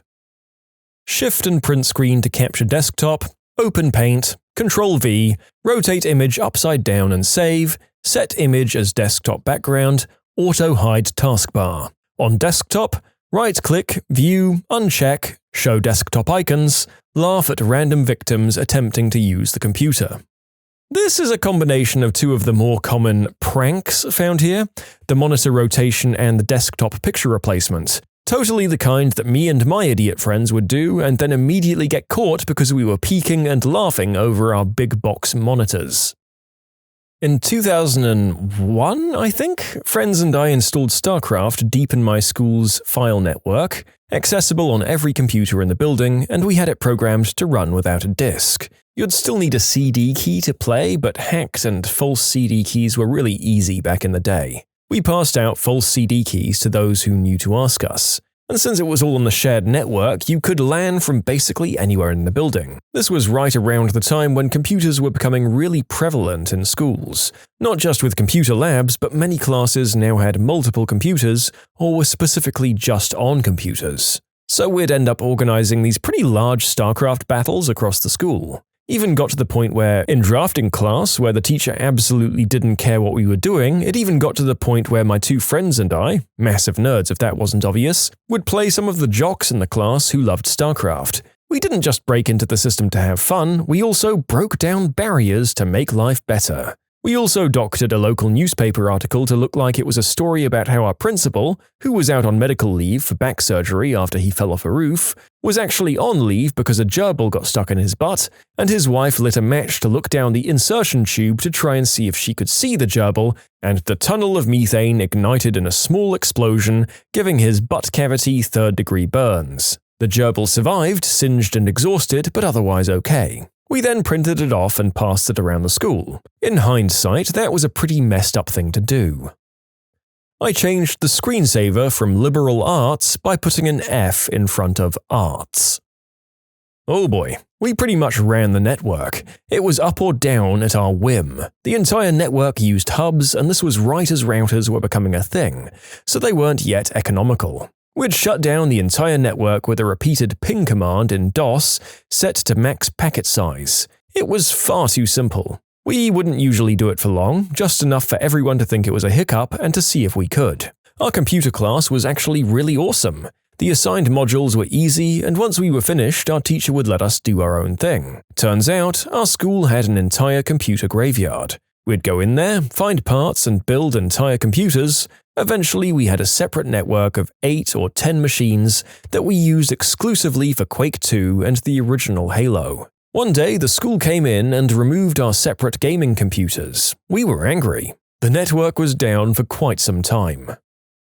So, computer class for most of grade school was nothing more than endless typing classes. She sells seashells by the seashore and other tongue twisters to get us practicing home rows and typing quickly. Absolutely mind-numbingly dull. Sure, getting to play Commander Keen or Wolfenstein after was nice, but the reward was nowhere near worth the effort to reach it, and the teacher would constantly get frustrated with me ditching home rows and finishing faster and more accurately without them. So one day, with us both being frustrated with each other, I restarted the computer and opened the BIOS setup utility and started changing random settings to random values. Yes, I was a vindictive child. Yeah, I was a typing pro due to my online gaming habits back in middle school, like StarCraft, Diablo 2, Warcraft 3, the others. I got my teacher into a deal that if I could accurately finish the entire course curriculum in 4 classes, then I could play Oregon Trail for the rest of the year. A lot of settlers died from dysentery that semester. To the dumb student who tried to mess with the school computers by shoving paper into the CD tray, don't use paper with your class schedule, full name, and ID number on it. Idiot. I did that on purpose. And that teacher didn't have my name or ID number on it. You fell for a classic one. I never did anything to damage computers, just circumvent security measures. Using standalone browsers or games from a flash drive, using said browsers or proxies to get around web filters, installing programs and games in the C-root directory, since most group policy or other security measures wouldn't stop something from executing from there. Finally, I can contribute. I was in college, in a classroom, waiting my turn to an exam, which was held in another room. Bored out of my mind, behind me was a PC. I saw a red button that said 220. I say out loud, "What does this button do?" and press the button. The button now says 150 and a loud bang and smoke comes from inside the PC unit. I'd turned the PC power supply from 220 volts to 150, which toasted it. The room was full with my colleagues. Everyone looks at me in disbelief. I begin to laugh out loud, not believing what just happened. Luckily, nobody told on me to the professor, who was a pretty grouchy guy. I managed to install Linux on almost 90% of all computers at the school at once. There were several flaws in the network that I discovered over the years that let me essentially ruin, to the IT department at least, over 110 of their machines. Firstly, since these were mostly Macs, I was able to abuse their poorly configured guest account system to gain screen sharing access to any Mac that was currently logged in, regardless of the account that was currently in use. Second, the IT department set up some sort of program that would read a script file, then update the Macs according to the file via single user mode, I think. I modified one of the update scripts to a Linux image instead of an OS X update. I can't remember what I did, but I think there were specifically modified images that will install a default system state silently, requiring no user input other than the parameters for the disk partition when being run in the command line. That somehow worked. So essentially, the next scheduled update completely messed the school by installing an OS that nobody knew how to use. It was glorious, and apparently it was cheaper to toss the Macs and buy new ones than pay the IT department to actually reinstall OS X by hand. Whatever, I got a ton of free Macs that day. Unexpectedly good outcome. I think it was in 2004, my IT teacher let me use an old laptop for a project. Inside it was a floppy disk with the username and password for all users on the learning platform we used, including teachers. The rest of the semester I logged into the teachers' accounts, found the hand-ins from the best students, downloaded and made it my own, and handed it in from my own account. Never got busted, but I realized I used almost the same time altering assignments as I could have if I just made my own. Also, had some fun with the let me rule Trojan from time to time. You people are what prevents me from being able to finish my coffee in the morning. Damn you all. Not school, but many years ago when I was a hapless little bag of crap, I was walking by a couple of computers in one of those "we sell anything" cheap stores. There was one on an end cap, it was running 95 or 3.1, I can't remember. So I logged out, opened DOS and said, "Format C," and walked away. I'm sure I've paid for it over the years in karma. My friend and I entered into the operating system itself a virus that would essentially hunt through email accounts with .edu addresses, so all teachers and admin, and display a picture of two women doing the deed. If the operator clicked more than 10 times, a video started. If the operator clicked more than 20 times, the noise started. The only way to get rid of it was pretty simple: Control-Alt-Delete and use taskbar to shut it down. Not that complex, obviously. Although, to be honest, I didn't do a lot of programming. I did some of the basics, however. I mostly did the strategic planning of how we were actually going to get it done and implement it. My friend's dad was a programmer and a hobbyist hacker, so he actually helped my friend design it. I still find it hilarious that his dad was willing to screw with the teachers. He must have really hated our school a lot. However, most teachers didn't know that. They didn't know who did it, but it was hilarious. Which cool job is actually lame and boring? Oh my gosh, build a bear. The weirdest and most frustrating thing. Granted, I didn't make it a super long time in the job, and seeing kids happy is great, but they're really strict and the bad times get pretty bad. That store is just parents with sticker shock trying to talk their kids into cheaper options. You go in to do the little $35 bear and walk out $150 later with a bear in a full tuxedo with a skateboard and a construction helmet, so people are just kinda angry at you when you work there. I'm a forensic scientist, and it's literally the only thing people ask me about on dating apps. It's very technical work and it's extremely routine. Oh my god, same. I'm an archaeologist, and I imagine we have very similar conversations. Usually, when I meet people, I avoid the topic at this point because the pressure is on me to drive the energy of the conversations with the exciting 3% of what I do while avoiding too many technical terms. It's kind of deflating to see how quickly people go from 100% to zero interest because of my explanation. Preschool teacher, especially with the new COVID-19 regulations. Have you ever tried social distancing 3-year-olds? Barnes & Noble. Your job has literally nothing to do with books, and it obviously attracts a lot of that type, myself included.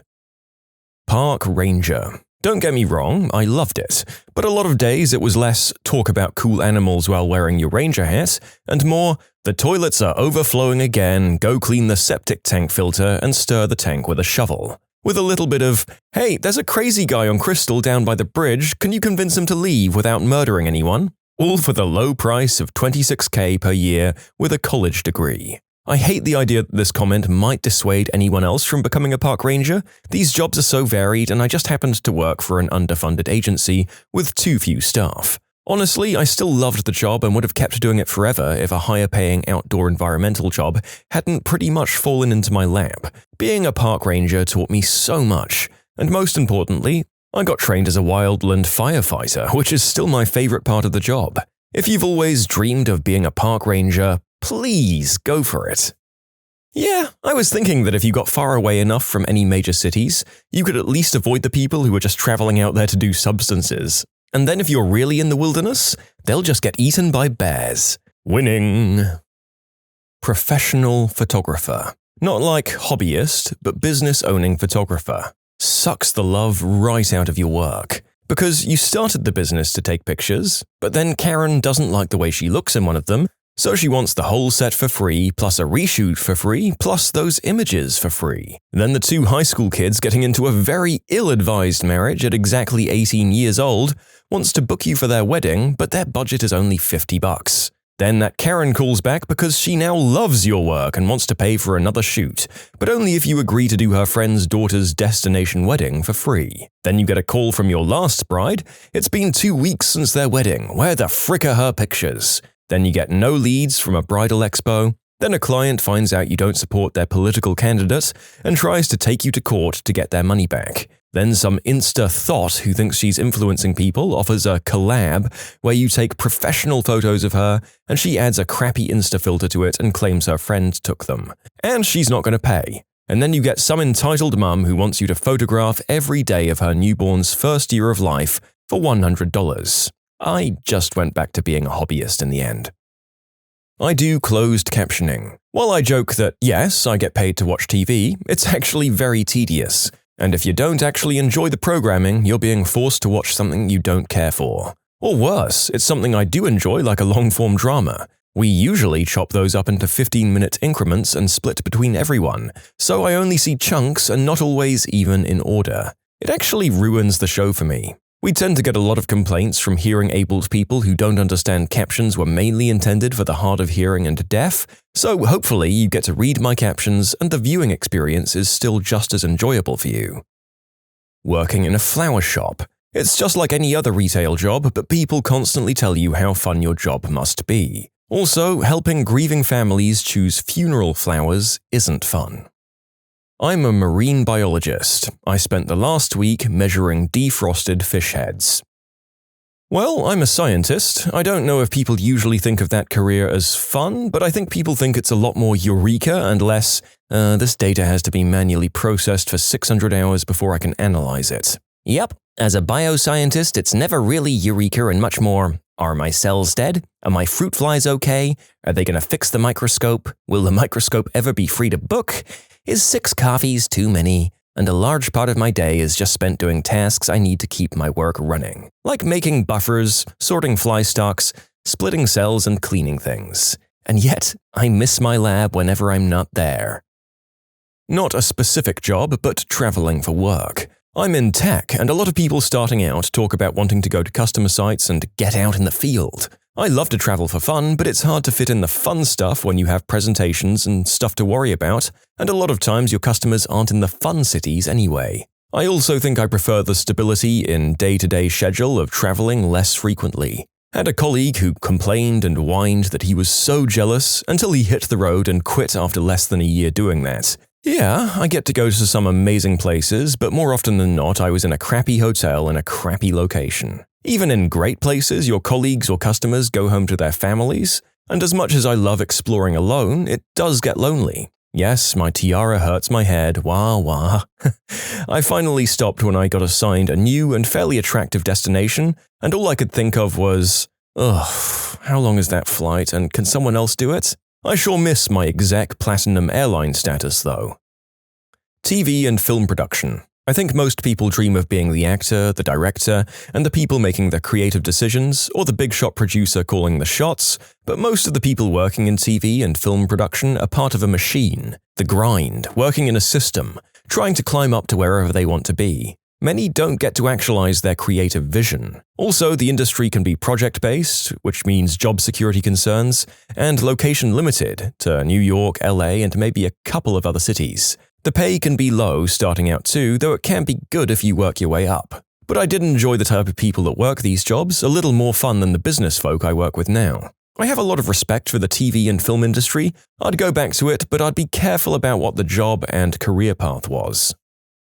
Okay, so not necessarily bad, but beekeeping. You gotta get used to the constant sound of buzzing during hive inspections and swarm removals, plus wearing that protective suit in hot weather for hours on end, give or take the situation. Also, there appears to be a large number of beekeepers allergic to bees, so EpiPens are a must. Photography. I burnt out after a few years. You realize how weddings are so cookie-cutter no matter how original the couple thinks they're being or the religious segment they're attached to. The crappiest one has got to be the couple who refused to honor the contract and didn't pay me after their wedding. Naturally, I held their photos until payment was made. They tried suing me for not delivering their photos because apparently the 50% deposit was enough. Frick that. Took it to court and the Justice of the Peace, this is in Canada, ordered him to pay. Wasted a day and $400 to file the case. It really annoyed me for a long time since I met this couple at a church I used to go to. We even all hung out with the other church friends prior to it. Years later, this jerk and his wife were found to be running an illegal puppy mill. He tried discarding one of the puppies at a plaza shopping mall by throwing it into a garbage can. The puppy was inside the garbage can and crying, and people heard it and rescued it. Security cameras caught and ID'd the guy clear as day. Police raided his house and found he had a bunch of animals in unkempt conditions, and the whole house smelled like crap. When you Google his name now, you find all of this. Pure karma. That well-deserved karmic blow towards these garbage people aside, this is our second story about photography. I've met equal number who've done it as their trade for many years and seem to love it, and hate it, and stories like this one just seem to repeatedly run into the worst crappy cheapskates in the world. My heart goes out to you hard-working camera jockeys. A pediatric nurse. Being a nurse for children and adolescents. Everyone in nursing school talks about how much they want to work with kids. The reality is that a pediatric nurse sees more cases of the worst sort of brutal parents and neglect than any other specialty. Doesn't matter where you are in the pediatric hospital, it's the thing you see most. I've seen so many DCS, which is the Department of Child Services, caseworkers, that I've gotten to know some of them and become acquaintances with them. Sure, working with kids and adolescents is great, but people don't think about the most essential piece of that puzzle, which is their families. It doesn't matter how good of care you give to those kids, if you don't loop the parents into that care, you may as well just not be doing anything for them. I always say the more fun it is to go somewhere, the worse it is to work there. Like amusement parks and arcades. Honestly, every job that lots and lots of people really want to do sucks, mostly due to supply and demand. You're going to be treated like crap, and if you complain, you're going to be fired, because you're inherently replaceable because there's thousands of people that would love to do your job for even less money than you're making. I tried to explain this to my father when I was going to accept a bartending job at minimum wage. He said I should at least demand $15 an hour, and I told him they'd laugh me out at the bar and find some college student willing to work for less than minimum wage. The fact I'd be getting minimum wage was because I knew the bartenders and owner, so I would have started out at a higher position than just entry level. I didn't want to bartend, it was just a guaranteed job with people I knew right after I graduated. It was more than I had otherwise, and I was easily replaceable for cheaper. Baker. Coming into work at 3 or 4 a.m. so you idiots can have 6 a.m. baked goods is miserable. You can submit your own stories to be featured here on the channel. The story submission link is in the description below, and if you want to listen to some vibey music in the background, check out easymode, also linked below, and subscribe. Demolition. Everyone wants to break stuff with a sledgehammer. Everyone's tired of lifting that same sledgehammer after 5 swings. Nobody wants to load the broken stuff into bags or a wheelbarrow and take it to a dumpster. I did a 2-week demo job years ago where I had to use a 75-pound jackhammer to destroy a concrete slab and grind rebar into pieces. I'm in good shape, and that job messed me up. Video game testing. I've been working in the game industry for 6 years now and teaching for 2. Testing video games is thought of to be, oh, you just play games all day?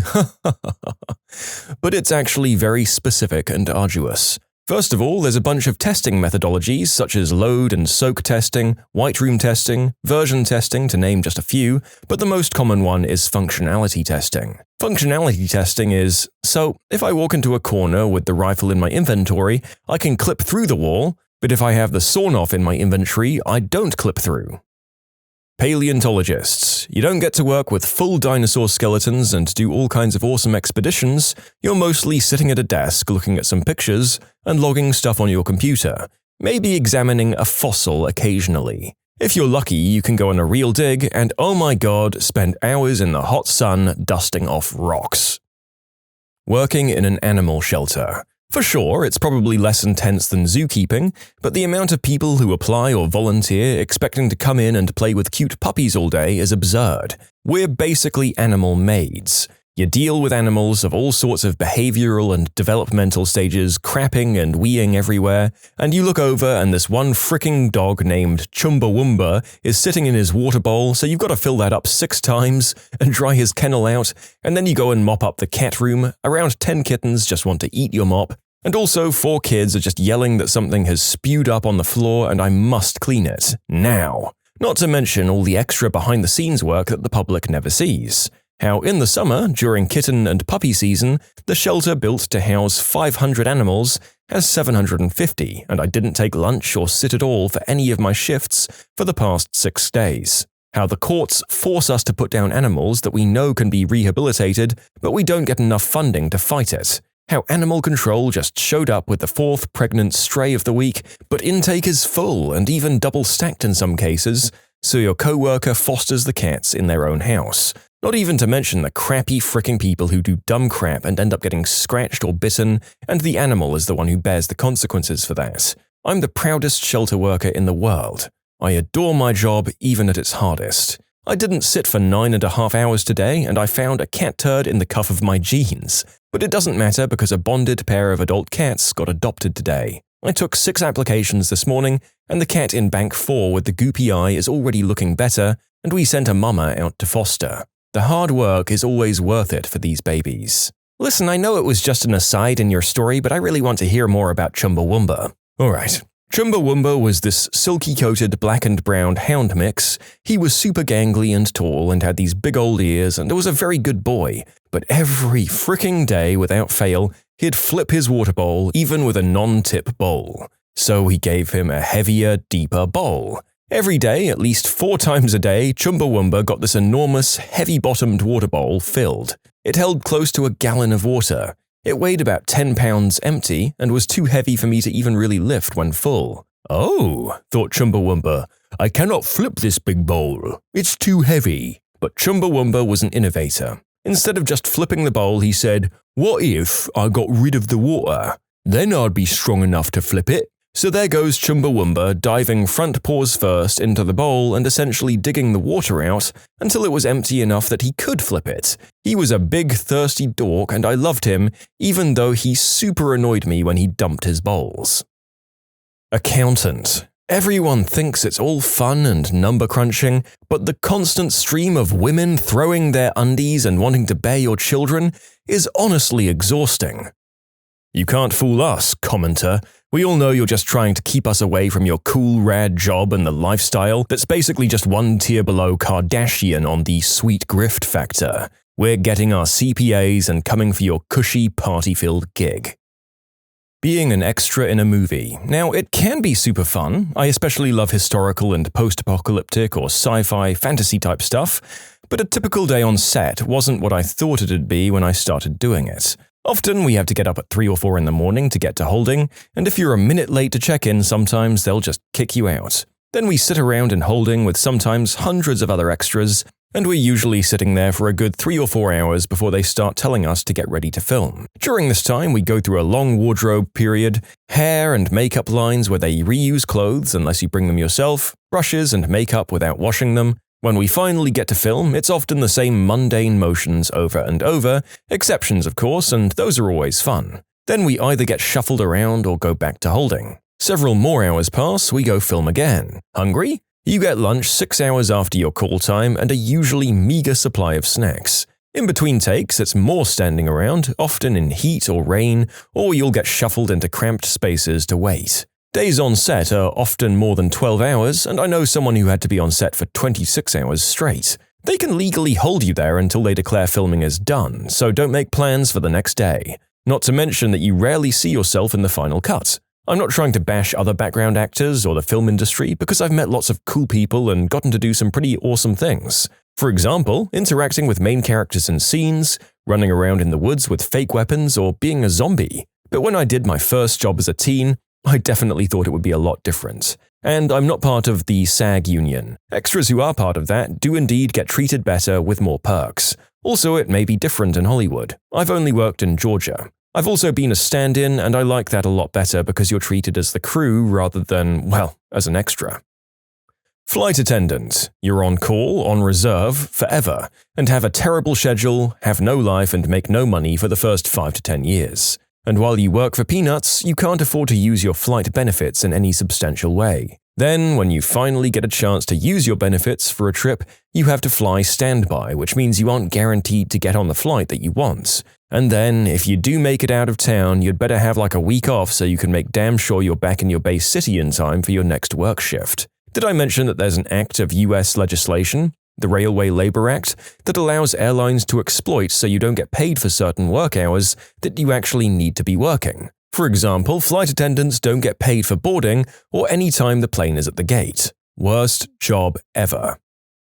Google Street View driver. You're all alone for more than 8 hours a day, can almost never take a break, need to be constantly on and focused lest you crash the 25 grand Subaru with the 60 grand worth of camera equipment in it. You end up becoming an amateur meteorologist to keep track of weather patterns and cloud cover, and in my experience, there are a lot of people who just get insanely angry at you, at Google, and the job in general for a wide variety of reasons.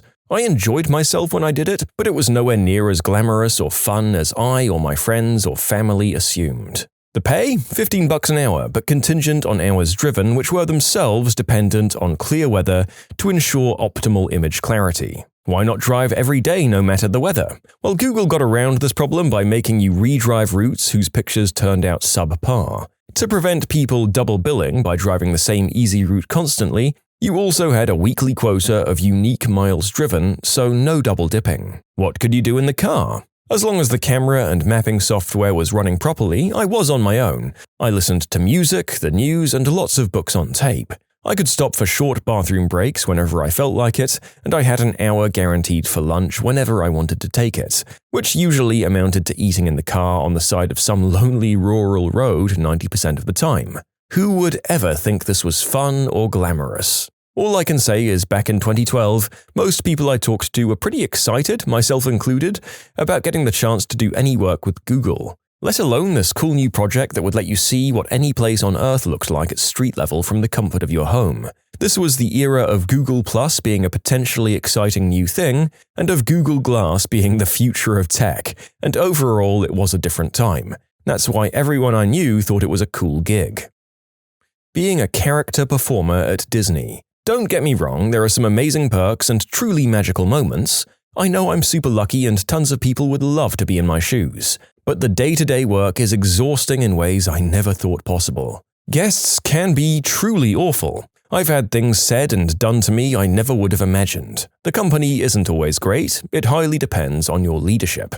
And there's so much focus on your body and face, good and bad focus, that it can be incredibly depressing and difficult emotionally. Plus, you have to accept that there's very little upward mobility. Most people grow out of it, and it's rough to know that one day you'll get too old or too fat, and you'll have to start all over in a new career field. So you're either constantly thinking about what you're going to do when you leave, or how you're going to keep yourself there. I personally knew it would be temporary, and now I only work there seasonally while I have a normal career. But Disney has a way of sucking you in. Being a writer. I always thought it was my absolute dream job. But the only job I could get after college was working in a content mill as a blog writer. I used to work 70-hour weeks staring at the computer in the basement of an old bank writing bullcrap articles about the dangers of mold, fence cleaning, and why you need a commercial awning, and the dream turned into a nightmare. While I still write occasionally, I'm now working as a communications person, so it's a bit less heavy. Which brat put you off having kids forever? Walked past that play area in the mall. The sound was deafening. I'm convinced that the boy who cried wolf was made because kids love to scream bloody murder for no reason. In 8th grade, I had to take care of a robot baby. The first night I had it, the damn thing woke me up at 2 a.m. screaming as loud as it could. My mum heard this and came into my room. All she sees is me cradling this robot, not knowing what to do and freaking out, basically crying myself. My mum takes the baby into her room and starts cradling it until she thinks to herself, "What the frick am I doing?" She then proceeds to wrap the baby in a series of blankets and puts it in her closet for the rest of the night. I myself would proceed to do this every night until the assignment was over. F that robot. That was 8 or 9 years ago, and I still don't want any kids. Anytime a child throws a tantrum in public? Yeah, be a good parent. If a kid throws a tantrum, well, we're going home now. Easier if both parents are there in a restaurant. One takes the crappy child to the car, the other pays the bill and gets the food to go. In a mall or something, you just walk out. Kids eventually learn to shut up and get over it. When I had to ride in a car for 45 minutes with my little sister and a 5-year-old she was babysitting. For the entire ride, the kid screamed, pausing only to take a breath or giggle. It took 10 years, but I kept the promise I made that day and got sterilized. No regrets. All day, every day, I work as a teacher. There is a saying or proverb in Polish that you use to wish a misfortune on someone. I wish you to get to teach other people's children. I'm the youngest of a slew of co-workers in a small office. My biggest turn-off for having kids someday is them complaining or talking about them 24/7. If they're such a hassle, it really doesn't seem to be worth the time and money investment in raising them. One day, one of them said, "Oh, don't worry, when you have kids someday, they'll be all you talk about as well." Yep, screw that. Misery loves company, I guess. For the record, the narrator, after seeing the best and worst of these little monsters, still thinks they're worth a shot. But yeah, a lot of people just seem to really do nothing but complain about their kids. I remember my dad asking 8-year-old me if I wanted kids. My reply was, "No, because I don't want kids messing up my house like we mess up yours." When they scream. Fricking monsters. Anything larger than a cat should not be physically capable of making noises above 1 to 1200 Hz. At that point, that creature is a banshee from folklore and needs to be silenced. When I was doing one of those "what do you want to be when you grow up" things in school, and realized after someone asked why I never factored kids in there. As a girl, that's totally what you're supposed to do, right? I could never come up with an answer as to why I never factored having kids into that plan because, simply enough, I didn't want them. I was about 10 then, and I'm 26 now. I still don't want kids, and I don't think I'll ever change my mind. Every single time I walk by an obviously pregnant person, I never want my body to do that. Hard nope. I made the decision when my mother, who's an OB-GYN, sat me down at about 18 and told me that having children was the worst decision she ever made. I'm a lot like her, and I could see myself repeating the same patterns of behavior that negatively affected my own life with whatever spawn I might have. I actually really respect her for being honest with me and not perpetuating the "having children is your purpose and miracle" fallacy. Now I'm nearly 30 and I don't want kids. I'm not sure I'll ever feel ready to give up my lifestyle. I have all the freedoms of an adult and the responsibilities of a teenager. If I want to spend my day off getting drunk or spend my last tenner on brunch, that's what I do. I have a disposable income and disposable time. Also, now that I have cancer, I'm off work full-time, and if I want to nap, I can nap. I don't have to worry about keeping my crap together for the kids. It's such a weight off knowing that I only have to worry about my needs right now. I wouldn't mind dating someone with kids though. I could be the cool stepmom on the weekends. Part-time parent. My revelation came babysitting my niece. At the time, my brother worked swing shifts and his wife worked overnights. So occasionally I'd have to babysit from 10 to midnight, and my niece was always asleep. It was basically get there and watch TV for 2 hours or nap. It was nice. Then one day it all went to hell. The person who would have taken over for my brother called off, and he couldn't get off work till 8 a.m. And his wife didn't come home till later than that. 12-hour shifts and drive time. I couldn't stay all night like that as I had work at 7 in the morning. Then my niece woke up. I love my niece, but it was past her bedtime. She was 5 at the time. She started screaming, not in pain, not in anger, just screaming to scream. At that point, their dog got overly excited and was jumping around. I had a girl screaming and a dog running around and barking. Then my brother calls to tell me he'll be home at 4 and I tell him Katie's up. While I'm on the phone, I've got Katie screaming in my ear and the dog biting my arm, and I'm doing everything I could to keep the dog away from the niece, as if he bit her, it would just make my life worse. I gave the phone to my niece and my brother tells her to go to bed, and she starts throwing a tantrum. She goes up to her room, and for the next hour, I hear the sounds of things smashing, being thrown around, and it sounded like a fricking war room. Then it quieted down. I went up there and she was sleeping on the bed, and there were broken toys, ripped up books, dents in the wall, things knocked over, clothes everywhere. I decided I didn't want kids after that. I have a dog. He doesn't bark and just lays around. This is a good life.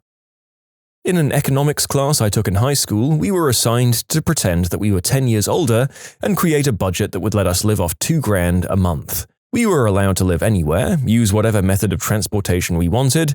I decided I wanted to live in the mountains, somewhere with cheap rent, and I'd ride my bike around the small mountain town. The rest of the budget went to savings or buying cool crap I'd want, like video games.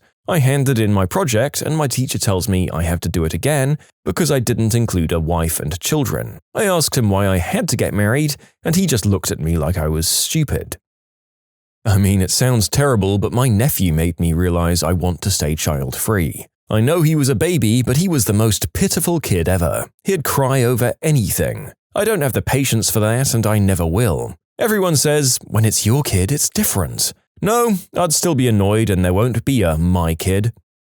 I mean, that sounds like a pretty harsh way of thinking about a baby, but at least you know it isn't for you, and you can put your energy into something else, like hobbies, partying, or paying people on the internet to send you bottles of their bathwater. The narrator is still waiting for his first offer on that last one. I'm a 23-year-old girl. I've had plenty of these. In fact, I can't recall ever having had an I want to have kids moment. I'll list the most trivial reasons first. I don't like the idea of enduring hours and hours of excruciating pain only to push a watermelon-sized object out of my hoo-ha and to have it begin to spew and crap all over me. I don't like the idea of postpartum depression or losing my figure. It's hard enough to keep my tummy tight, thank you. Or worse, of being obligated to never spend any of my money and time on myself, ever. Which is the sentiment I get from my friends who are mothers. They don't get a minute to themselves. But apparently they love it. They love being a mum. They have some sort of maternal instinct that I don't have. I guess that makes all of those things I listed seem like selfish reasons not to have a kid, and that's cool. I'm happy it means something for them, and I might even think their kids are cute in a passive sort of way, but the idea of having one myself is just not appealing. I worked in retail. Once when I used to be a cashier, I was ringing up a lady's stuff, and I remember being fairly sure something was seriously wrong with her kids, like they needed professional help.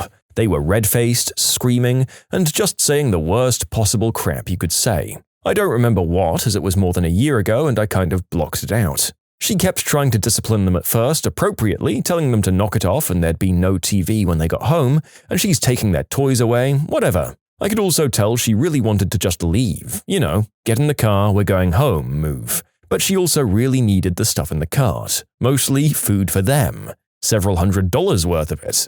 She didn't have the energy to go through this again. At some point during the transaction, she just gave up. I could see it in her eyes. She just didn't care any more about shutting the little frickers up in this moment. I didn't blame her. She was tired. I'd never seen anyone that looked so tired, so listless. As she was trying to swipe her card, her 6-year-old grabbed it out of her hand, looks at her with vacant eyes, and throws it on the floor. She briefly went through the motion of trying again, and he climbed up on the cart and grabbed it again and threw it. They're all screaming like they're being kidnapped. Over the noise in the background, the deafening cacophony of these 3 inhumane creatures, she yelled an apology to me at the top of her lungs and tried once again to swipe her card. The kid knocked it out of her hand, and she burst into tears. Finally, when she managed to pay, she just turned around and left the store with the cart full of crap she brought these undeserving little brats because she had to, not because she wanted to. She looked so ashamed of herself.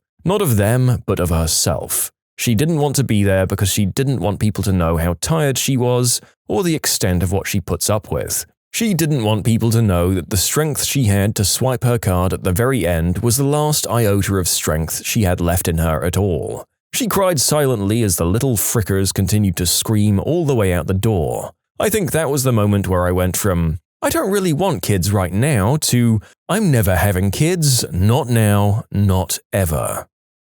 You can submit your own stories to be featured here on the channel. The story submission link is in the description below, and if you want to listen to some vibey music in the background, check out easymode, also linked below, and subscribe. I renew my vows literally every time my coworker complains of how little sleep or money or time he has. I just looked around and felt that the world already had a sufficiency of children. Why add another one when we are already well over the quota for population density in my area? Also, we don't make enough money to support a child the way I'd like to. Growing up poor was not pleasant for me, and I wouldn't want to make someone else do it. I'd rather save up and chip in for another promising kid's college who doesn't have the money than spend all that money doing financial stability for my own personal child.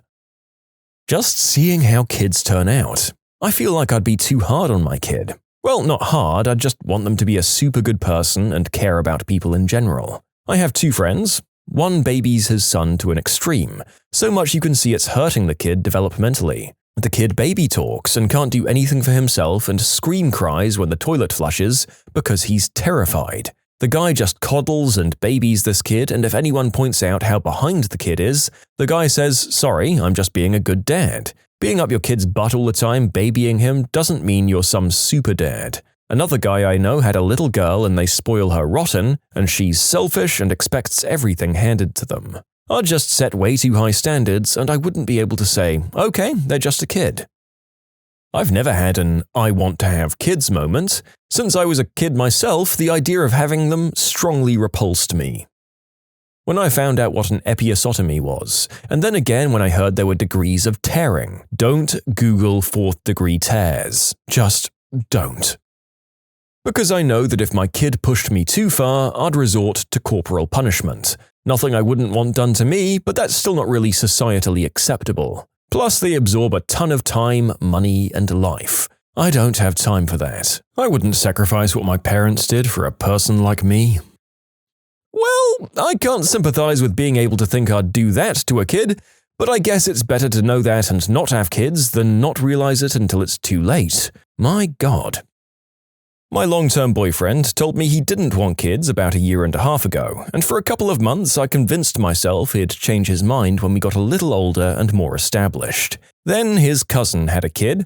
I'll never forget waking up hungover as frick to that baby screaming bloody murder, neither parent there to take care of it. My boyfriend's cousin went to the store without warning either of us, and that poor kid needed a diaper change. I could barely pick him up without gagging from the smell, and I nearly strangled the cousin when he finally got back. Then I realized how drastically my life was going to change if and when I had kids. No more parties, no more vacations, especially once they were in school, no spending money on whatever I wanted. Call me selfish, I don't give a frick. Hearing the horror stories from multiple people about the little hellion my boyfriend was as a small child, and remembering what a jerk I was, starting from about 11 years old and continuing through my late teens, helped seal my resolve in the matter. As if all that wasn't enough, I briefly considered being a surrogate until I heard the gosh-awful birth stories from my mum and future mother-in-law. Tearing from my V to my A doesn't sound pleasant. Then I read some internet stories about childbirth and decided I didn't want to be a surrogate anymore. I wouldn't be a good mum, I'm not good with kids and they stress me out. I'm selfish and I would likely end up regretting having kids, which would make me feel like a terrible person. Plus, I love sleeping in, and I have a bad habit of being pretty mean if someone or something wakes me up before I want to get up. Like I said, I'm selfish and I don't give a frick. Now, anytime I'm around children or listen to my friends talk about life with children, I think to myself, F that S. When I finally realized how miserable having children would make me, it was like a huge weight was lifted off my chest. I felt so free, and I wouldn't change that feeling for anything. My little brother is about 12 years younger than me. I've learned firsthand from him. I discovered right this fricking minute. I've been taking care of my sister-in-law's granddaughter while her daughter is in the hospital for minor surgery. I regret every fricking second of it, and I detest myself for trying yet again to be a nice guy. First off, the sister-in-law is a horrible fricking witch, and I knew her daughter carried forth a lot of her mother's bullcrap characteristics, but my fricking god, this child, I fricking hate her. I never imagined I'd have hateful feelings for a 4-year-old, but I do. Unless some magical meteor falls out of the sky and strikes this beast on the head with some common fricking sense and manners, she's going nowhere in life. Every time I turn my back to even take a leak, she's fricking something up or causing turmoil in the house. Whether it's digging through the fridge and leaving perishables out on the floor, even though I just fed her 10 minutes before, or slamming cabinet doors because I don't fricking know why. Or clipping leashes on my old rescue dog and playing Walk, which consists of her tugging and tugging on my poor dog's harness as it mutters and looks for me to help him. I've asked her what her favorite lunch was and she said grilled cheese. So I made grilled cheese and then walked to put laundry from the washer to the dryer, only to return 3 minutes later to find her digging through the fridge again and the sandwich in the trash can. I'm no stranger to kids either. I raised my first wife's 2 kids, I inherited my daughter after her father had an accident, I have 2 other sons of my own, and I adopted my wife's 3 children. I'm a mother-frickin' 8-star general when it comes to kids and their quirks, but my god, this child is a worthless frickin' butthole. I've bitten my tongue in silence to the point of exhaustion, and I haven't treated her indifferently or mentioned my true feelings about her with my wife, but I'm pretty sure she knows. I think she knows because she's been way too over-the-top nice to me for these past 2 days. Coffee overfloweth, kisses on the neck 10 times, chilled beers handed to me with a glowing smile. Yeah, she knows. I feel so much better being able to vent this crap anonymously online because I'm damn sure anyone would justifiably reel back in horror if they heard me say these things up front face to face. I would have been shocked as well before yesterday. My mother decided to have another kid when I was 13. We lived in a small 2-bedroom apartment. They put his crib in their room, thank goodness, but on the same wall where the top of my bed was. I couldn't sleep for about 9 months. I ended up having to restart my school grade, and I could never have friends over because it was too loud for the baby. So yeah, screw the little jerks. Not to get too dark, but I remember watching an interview of the mother of one of the victims of America's many high school weapon-related mass tragedies. She said she gave birth, looked at her son, and felt like a dark cloud went over, and how her first thought was, this child will bring you sorrow. Just no. Very morbid, but that creeped me out. When all of my friends that had kids disappeared from my life as they have no time to themselves at all anymore. And they always look tired and they're getting fatter quickly. It's like they don't even have the time to plan their meals properly, so they just don't eat healthy. And when we do get together, it's not the same. It changes people. They can't just hang out anymore. It needs to be a planned event. I've got one life, guys. The world is already overpopulated. I'm going to do me. And separated couples with kids is hell on earth 99% of the time. Since we asked a specific question asking for people who are anti-kid to apply with their answers, it's fair enough that we've got answers that are very negative about the subject. But the narrator would like to state that he knows many parents who thrive and even seem happier after the fact. So if you want or have kids and are feeling challenged by this video, keep thinking over why, but know that these answers don't actually represent a universal experience of raising a family. Every time my friends can't do anything fun because they have to go to their kids' events. I'm all down for children, but be reasonable and don't have them if you aren't ready to give them your life. Every single time one of my coworkers has to stay out of work because their kids is sick. Every single time they zone out because they only got 2 hours of sleep. Oh, it's worth it, they'll say. I call bullcrap on that.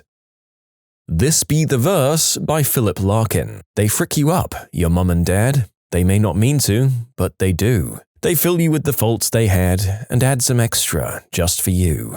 But they were fricked up in their turn by fools in old-style hats and coats who half the time were soppy stern and half at one another's throats. Man hands on misery to man. It deepens like a coastal shelf. Get out as early as you can, and don't have any kids yourself. As soon as I started teaching the special need ones, there's a part of me that never wants to take that risk. I understand completely that there are plenty of people with special needs who live full, rich, independent lives, but there are also plenty that will have the mental capabilities of a 3-year-old no matter how much you try to teach them. There are plenty who'll need to use diapers for their whole lives. When they get finished with school, maybe they can get a very menial job somewhere, but more likely they never will. They'll live at home until their parents can't physically take care of them anymore, and then they'll go into a group home. When I was young, I recall my mum telling me kids were an 18-year commitment, and that's always been in my head anytime I think about having kids. I'm not ready for an 18-year commitment now, even at 31. Also, it's probably related that I'm the oldest daughter in a family of 6 kids. I did a lot of babysitting when I was younger. I enjoy my sleep, I enjoy my money, I enjoy a clean house. I babysat my niece for an afternoon last week, and I crap you not, I've never wanted to punt a kid like a goddamn football before. I get it, kids can be hyper, but my brother and sister let this little bag of crap get away with murder. They laugh when she says mean, spiteful things and talk back to me or her grandparents. Oh, and take pictures when she messes up the house, like Flour and OJ all over the kitchen. And then they get mad when we tell this kid no. Which, I don't want to take you to the zoo and watch you act like a damn fool. She pulls my dog's tail and ears, and luckily Jamie is a good sport about it. My sister-in-law had the gall to witch me out. If your dog snaps and bites her, I'm going to take a weapon and put that mutt in the ground. Sorry, it's been one hell of a weekend. What basic fact broke your brain? When I was a little kid, my mum would bet me that I couldn't eat my carrots without making them make a snap noise. I was determined to prove her wrong, carefully biting in until snap. Damn it. Let's try the next one. Careful, snap. Damn it. I think I was about 16 before I realized she didn't care in the slightest about the bet, she just wanted me to eat my darn veggies. That's actually pretty clever. My mum is a sneaky one. She teaches elementary school and she's still using this bet on kids to this day. When I was 16, I worked weekends at a pharmacy. One morning, right after the store opened, some guy came in, shops around the store for a little while, and leaves without buying anything. Except when he gets to the door, he trips on our rug and falls flat on his face. I immediately stuck my head over the counter to make sure he was okay when he yelled, "Those aren't mine," and runs out. I look down on the ground and there's 2 badly dented 20-ounce beers on the ground. My initial thought was, oh my god, he tripped on those beers. Who put those on the ground by the exit? It took me about an hour to realize what he was actually up to. I grew up pretty sheltered and I never swore. In high school, I heard someone say mofo once, and I thought it sounded pretty cool. So I went around calling my friends and even a teacher mofo for a few days before someone finally told me it was short for mother fricker. I got an electric toothbrush for my birthday. I was also traveling with family at the time. I happened to lose my toothbrush and looked everywhere for it. I was about to search through my dad's bags when I hit a side pocket and something started buzzing. Immediately, I wanted to search it and my dad flatly denied it, even slapping my hand away. We had an awkward moment where we didn't make eye contact. I was so mad, but I let it drop. Later that day, I was cleaning out a box from the car when lo and behold, I found my toothbrush. Cold realization washed over me. If it was an electric shaver, Dad would have taken it out and shown me. In the top 3 most embarrassing is when someone casually mentioned that Diagon Alley in Harry Potter was just diagonally. I died a little that day. And then there's Nocturne Alley. Nocturnally. As is often the case with these sorts of videos, the narrator just kind of hears about a whole bunch of dumb mistakes that he's also been making for way too long. In this case, I did actually know about diagonally, but nocturnally sailed right over my head. At a grade school field trip to a local nature trail, we were treated to a scavenger hunt. We divided into teams and drew our list from a hat. My team was to search for 10 objects that were evidence that people have been in the park. All of the lists were similar. We were picking up trash. Pimps. I thought they were just colorfully dressed black men, the African-American equivalent of the 90s swing dancing, zoot suit riot craze. Keep your pimp hand strong meant you literally needed a strong hand for slapping that upright bass. For way too long, I wondered why we never heard about all the other units' code names, like from A0 to Z9. Why is it only the K9 unit? Oh. Mine would have to be the Scarecrow. I realized at 18 years old that it's called that because it scares crows. I realized that pitch black meant something was as dark as pitch, and I've helped my neighbors shingle roofs several times before.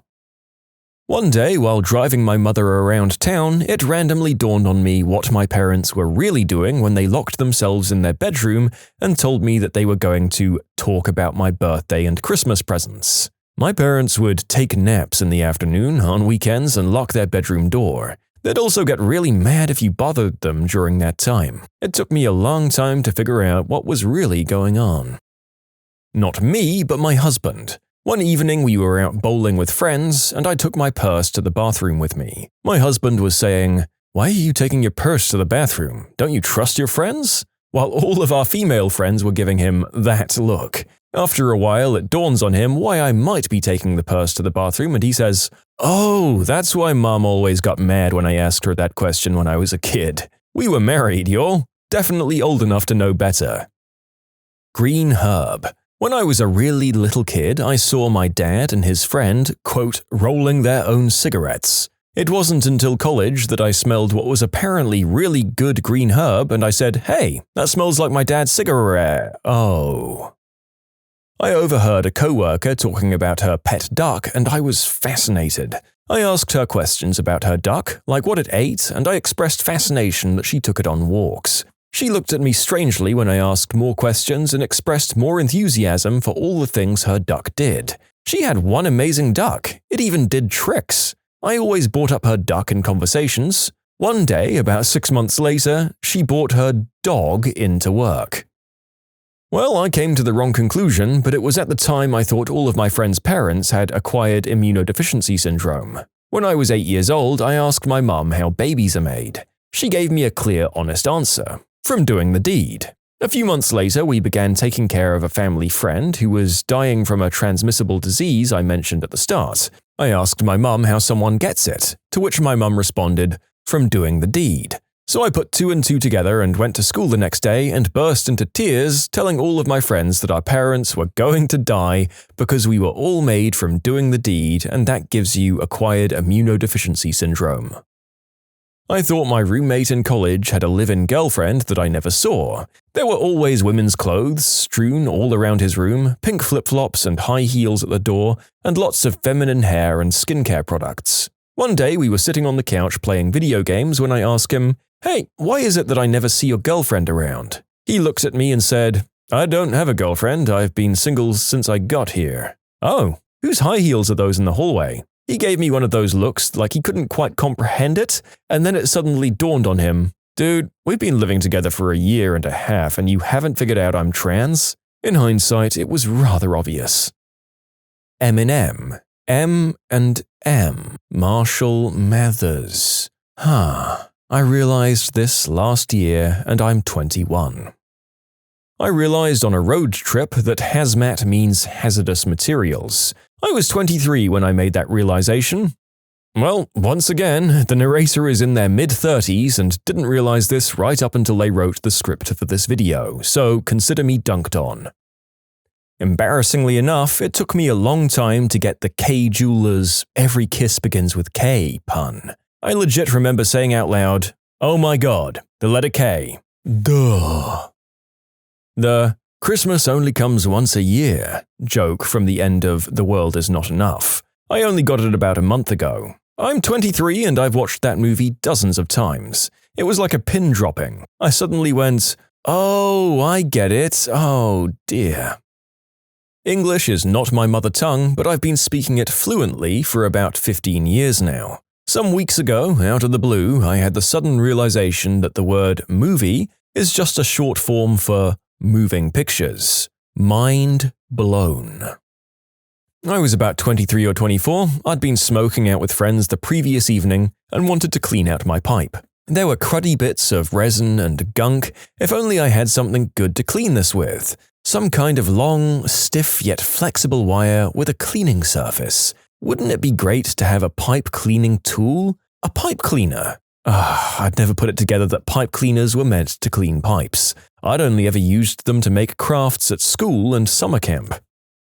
A fortnight is 14 nights. Seemed such a weird word before I found that out. In my drama class, we listened to a few songs from a musical at a time and then analyzed them. The first one we listened to was Hair. My teacher would bleep out the swear words by making this loud screaming or whooping sound, and I never understood why. One day we were discussing and I ended up saying, "Oh, do you make up that noise to cover up the swear words?" And my teacher looked at me and asked what I thought he was doing. I thought you were really excited about musicals. The entire class started slow clapping for my stupidity. A couple of years ago, I realized the Target logo is a target. My father didn't understand that Cruella de Vil was a play on Cruel Devil until he saw it on a license plate one day while driving me to school. Everything I'm trying to debug. I've delayed myself an entire hour because of one semicolon? Again? Excellent.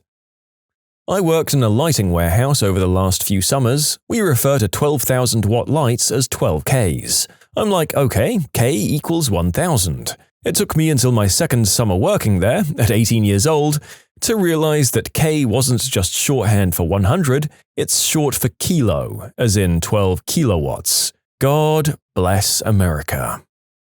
When I attended the West End show The Lion King, I genuinely expected there to be giraffes, lions, hyenas, and other such animals on stage. My crestfallen disappointment swiftly turned to embarrassment as I had already loudly raised certain logistical queries around this with other members of our party and people sat there in the theatre. What happens if the hyenas get overexcited and just attack Timon and Pumbaa? When I realized, I sat very quietly for the duration of the show. I was 27. You can submit your own stories to be featured here on the channel. The story submission link is in the description below. And if you want to listen to some vibey music in the background, check out easymode, also linked below, and subscribe. I only recently realized that Iceland, the supermarket we have here in England, was called that because they mostly sold frozen food. One day when I was a kid, I realized that the word vitamins was a portmanteau for vital minerals. It was embarrassing because it totally isn't that. You're close though. Vitamins come from vital amines, and although not all vitamins are amines, they are all vital. My mum used to say things like, "We have to rush because your dad is an old fuddy-duddy and likes getting to places half an hour early." About 2 weeks ago, I booked a table for 7:30 and told the missus it was 7 so that we were only 5 minutes late. The penny dropped for me. My mum's friends would invite her to dinner and would always tell her to show up an hour to 90 minutes before so she'd actually be on time. "Oh yeah, come for dinner. We are eating at 5:30. Come at 5:30.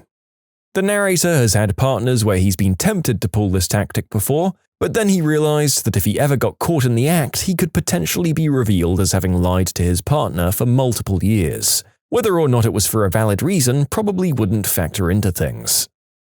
Breakfast is called breakfast because it's when you break your fast. I was 28 and like many people, I realized it from Game of Thrones. Patrick Star is so stupid because he literally lives under a rock. It took me a while to realize it was called afternoon because it took place after noon. Wait till you figure out the meaning of weekend. April of 2015, I called my parents. "Happy anniversary, Mum and Dad. How many years is it?" My mum says, 22. Wait, so you got married in April of 1993? Yes. I was born in August of 1993. Yes. So technically, I was in there? Yes. Anything else you want to share? Oh, I was married once before your father for 4 months. What? The first symbol in the Disney logo is just a fancy D. When I was a kid, I thought it was some crazy design, never challenged the idea until much later. When I was growing up, we did a lot of chores around the house, including gathering up everyone's laundry. My dad always used a cloth hanky and has his entire adult life. Gross, I know.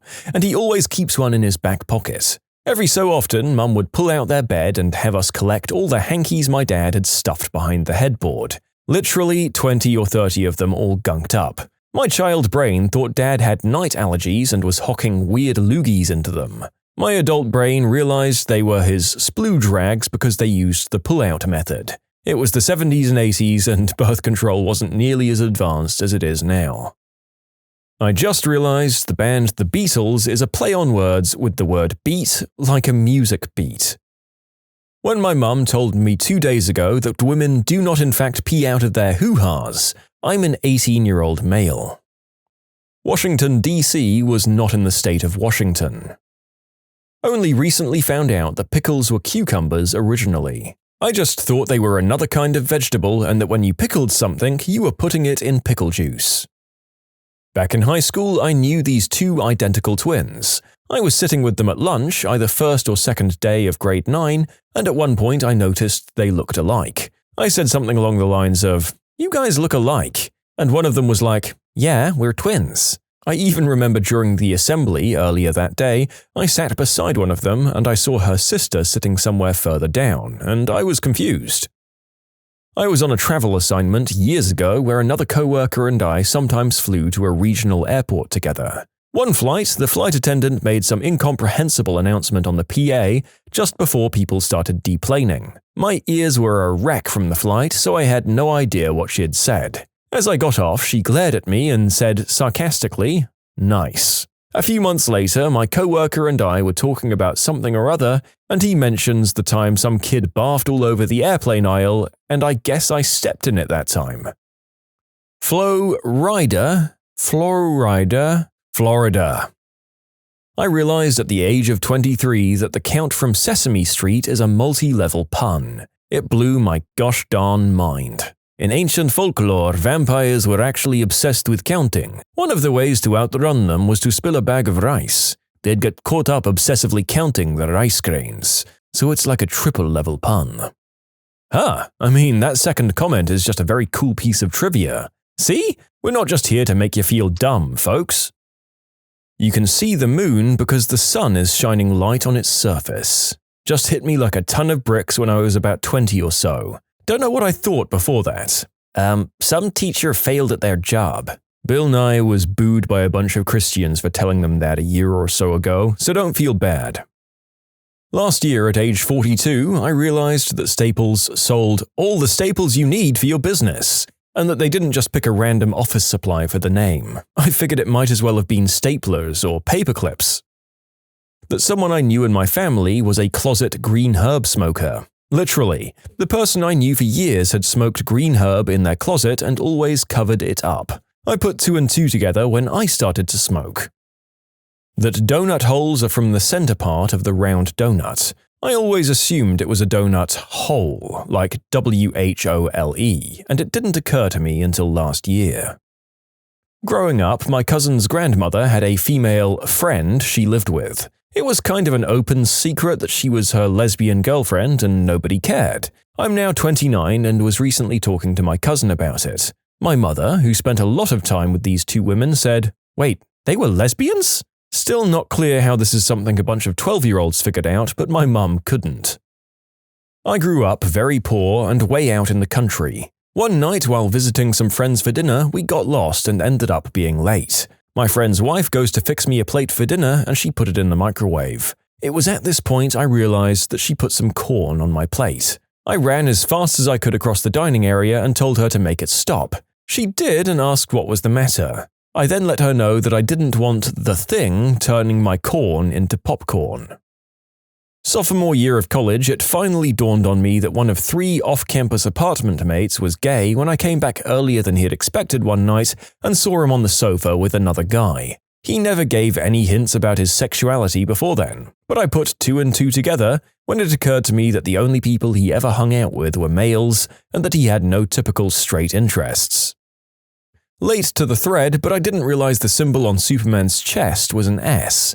I saw the negative space around the S and thought it was some crazy Kryptonian language.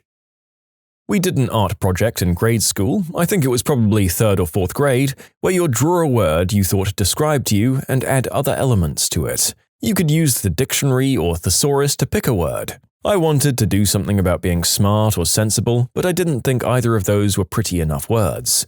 So I picked the word sensual. My teacher even tried to dissuade me, but I refused to listen. The worst part is I picked it from the dictionary but didn't look at the definition. I didn't think about it again until I saw all the words displayed a few years later when I was in the 6th grade. At that point, I wanted to die inside. Not me, but my husband didn't learn that "meet you there at quarter after" means 15 minutes after, not 25 minutes after the hour. A quarter, like 25 cents, not 1/4. We're in our mid-20s. I saw a brick on the outside of my school that said Anno Domini and a year. Saw another Anno Domini brick on a friend's church. I loudly proclaimed that the architects for both were the same person. Weeks later, it occurred to me that they were the dates over 100 years apart. I wish I hadn't been telling people all about that guy Anno Domini for the weeks until I figured it out. Anno Domini means Year of Our Lord, so the date built. Noodles and Company is called that because you eat noodles with company. There isn't some other noodle company that the restaurant owns. While some of these have made the narrator feel very, very dumb, there have been a few like this last one that soften the blow and inform us that at least there's someone below us in the ranking of human intelligence. So thank you, commenter. The 6th grade science teacher, Mrs. Parks, asked her class, "Which human body part increases to 10 times its size when stimulated? No one answered until little Mary stood up and said, "You should not be asking 6th graders a question like that. I'm going to tell my parents, and they'll go and tell the principal who'll fire you." Miss Parks ignored her and asked the question again. Which body part increases to 10 times its size when stimulated? Little Mary's mouth fell open. Then she said to those around her, "Boy, is she going to get in big trouble." The teacher continued to ignore her and said to the class, "Anybody?" Finally, Bill stood up, looked around nervously and said, "The body part that increases to 10 times its size when stimulated is the pupil of the eye." Mrs. Parks said, "Very good, Billy." Then turned to Mary and continued, "As for you, young lady, I have 3 things to say. 1, you have a very dirty mind. 2, you didn't read your homework. And 3, one day you're going to be very, very disappointed." I just figured out a few days why Mary was going to be disappointed when she got older. When I realized that a pancake is literally a cake you make in a pan. Last year I came to the conclusion that Antarctica is named that because it's opposite of the Arctic. My ex cheating on me. What? No, she'd never do that to me, just because she hasn't been talking to me a lot in the past few weeks, and been hanging out with that mutual friend of ours after school a couple of days in the past week and not telling me about it, and been getting really odd when I bring that friend up in conversation, and getting super paranoid about me hanging out with other girls outside of school. Oh, okay. Guess this is somehow my fault. Huh. When people said they lived out in the sticks, I thought the sticks was a real place, like the Cotswolds or the Midlands. 28 before that particular penny dropped during a conversation with a client. What's the weirdest thing someone wanted to put in their will? I'm a qualified solicitor. My 2 favorites are a lady who wanted to create a trust fund of £100,000 for her pet fish. When I asked if it was a special kind of fish, she confirmed it was just a normal goldfish, but she wanted it to be fed fresh avocado every day and be looked after by a local dog walker after she died. She was absolutely serious. There was also another lady who confessed that she had a secret daughter and she wanted to leave said daughter some money and photographs without the rest of her family finding out. Even her husband doesn't know. That'll be a fun conversation when she passes away. My great-granddad has a clause in his will that stated something along the lines of, "If any of the beneficiaries decide to dispute the contents of the descendant's estate, their share becomes $1 and not a cent more." Seems like a pretty good way to maintain harmony among his survivors. I have this in my will. If someone isn't happy with my dying wish, they can politely say no and pass on it. If someone wants to be greedy, they get nothing but $1 minus postage and handling. My grandfather saved his kidney stone so that he could leave it to my cousin. They never really got along. When my grandfather passed, his will asked that I clean out his shed and I alone do it. I found green herb seeds, old-timey film reel-style adult films of undressed women, which was hilarious, and a bunch of other unsavory paraphernalia. 50s flick knives as well. So it's a bit like clearing his browser history for him, but cooler. A relative worked for a firm preparing wills and was confronted by an executor who had an edict to scatter the deceased's ashes from a microlight aircraft. He couldn't fly one. She kindly pointed out to him that the drafting said nothing about whether said microlight was in flight at the time of scattering. Okay, on the one hand, I despise honoring the letter but not the spirit of the law like this, and it's a little disrespectful. But then, whatever that relative was thinking, it's very, very inconvenient to go up and learn to fly a plane for this one single purpose, and I don't know how well they knew the deceased. Also, I don't love the idea of burning all that fuel for this one flying license that you'll never use again, and the deceased wasn't really in a position to complain. I had a Russian client, son of an oligarch. His father created a trust which provided dispositive provisions for if he was kidnapped and not found within a certain number of months. It freaked me out. I believe the will had similar language too, but I can't remember now. Now that I think about it, I believe there was a separate document, in addition to the trust, that provided that his will should be effective to the extent he was kidnapped and not recovered within a certain period of time. My friend's mother had in her will that the cat gets to live in my house alone until it expires. That cat lived there for a few years alone with a caregiver checking in on it. Yes, she was rich. I worked with plenty of estates and trust accounts over the years. This particular scenario isn't so much about the will itself being strange, but the circumstances that led up to the trust account being opened. I worked at a bank in the estates department. I was an administrator who managed the files, including encroachments upon the capital. Like, I want to take out some money now, please. I had this one account, multi-million-dollar trust for one single beneficiary, the son of the deceased. What's interesting is that the son killed the parents with a hammer in a grotesque and brutal fashion. He pled insanity. He'd call once a year from the penitentiary or mental hospital, requesting $50 for commissary, to buy chips and gum. The call was always very strange. He was very polite and sounded very medicated. The quality of the call was always very tinny, like he was far away from the phone. While the will might have been voided by their murder, my understanding is that in this case, since it was determined that the beneficiary was not of sound mind and was placed in an institution as a result of his actions, he was not in fact convicted. Thus, the terms of the trust would hold true. Had he been deemed guilty and of sound mind, the trust definitely would have been voided. Just last week, I handled a matter where the parents left millions in artwork to various people, wads of cash to various charities, and only left their kids, the family cats. Turns out they did it because the kids got them the cats to comfort the parents in their old age, and the parents fricking hated cats, but the kids wouldn't let them get rid of the animals. My mum put in her will that if she dies under any suspicious circumstances, that my sister and I won't be left anything. She watches a lot of true crime. She's an upper-middle-class realtor. She makes money, but not enough money to be murdered over. Also, neither of us are murderers. Does it need to be said? This one isn't necessarily crazy, just an interesting glimpse into the mind of a kind old woman in her 90s. My aunt and uncle, both were more like parents and incredibly beautiful people, passed away within a few weeks of one another. When my uncle became ill, the aunt tried to work on a will with her long-term lawyer, but she was just kind of old and out of it. Her main concern the entire time was small knickknacks like a jar of pennies she wanted a distant cousin to have, or a used jacket from the 70s she bequeathed to a sister-in-law. It was quite touching how much time she actually spent considering each item and who would get it. Most of the items were used and didn't really hold any sentimental value. She just wanted them to go to good homes. When she passed away, everyone knew exactly who was getting each odd item.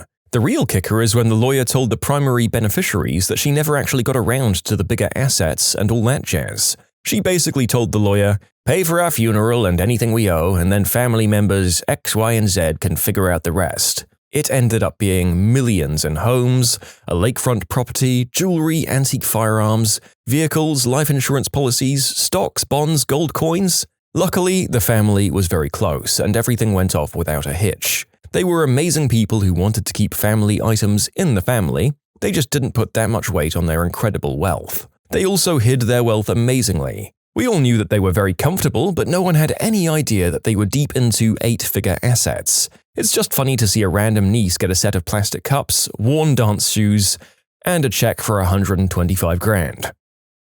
Whenever I visited my old grandma in Nicaragua, I'd always see my aunts and uncles being weirdly nice to her, almost as if she was a famous person. People would be visiting her house to greet her and striking a conversation. One day, my mother walked into my grandma's room to have a conversation with her, and I remember the flight back, 3 or 4 hours after the conversation. I asked what it was about. She told me that Grandma used to have children that almost never talked to her, and now that she's sickly, they're trying to act nice to get stuff out of her will. My grandma wanted to talk to my mum to ask what she wanted from the house. My mum was always the favorite growing up since she cherished Grandma, and Grandma wanted to pay her back for being a good daughter. My mum replied, "I don't want anything from you, I just want your love," and they both smiled at each other. Also, she wanted us to take a washing machine back home to sell it for cash, but we declined. And by the way, my grandma's still alive, she's not given up yet.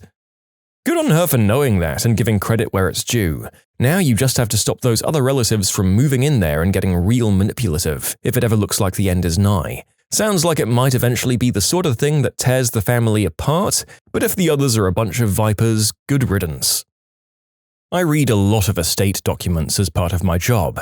There is so much subtle shade in them occasionally, it can be pretty entertaining. One super wealthy lady had a huge section for the care and well-being of her pets, with primary and successor caretakers, A certain amount of money from the trust for care and feeding of each pet. One pet owner might receive $3,000 a month to take care of one of her pets after she passed, and certain stipulations on how they were to be cared for. While some might see it as excessive, the language and stipulations she had and how they were referred to showed that she really, really loved her pets.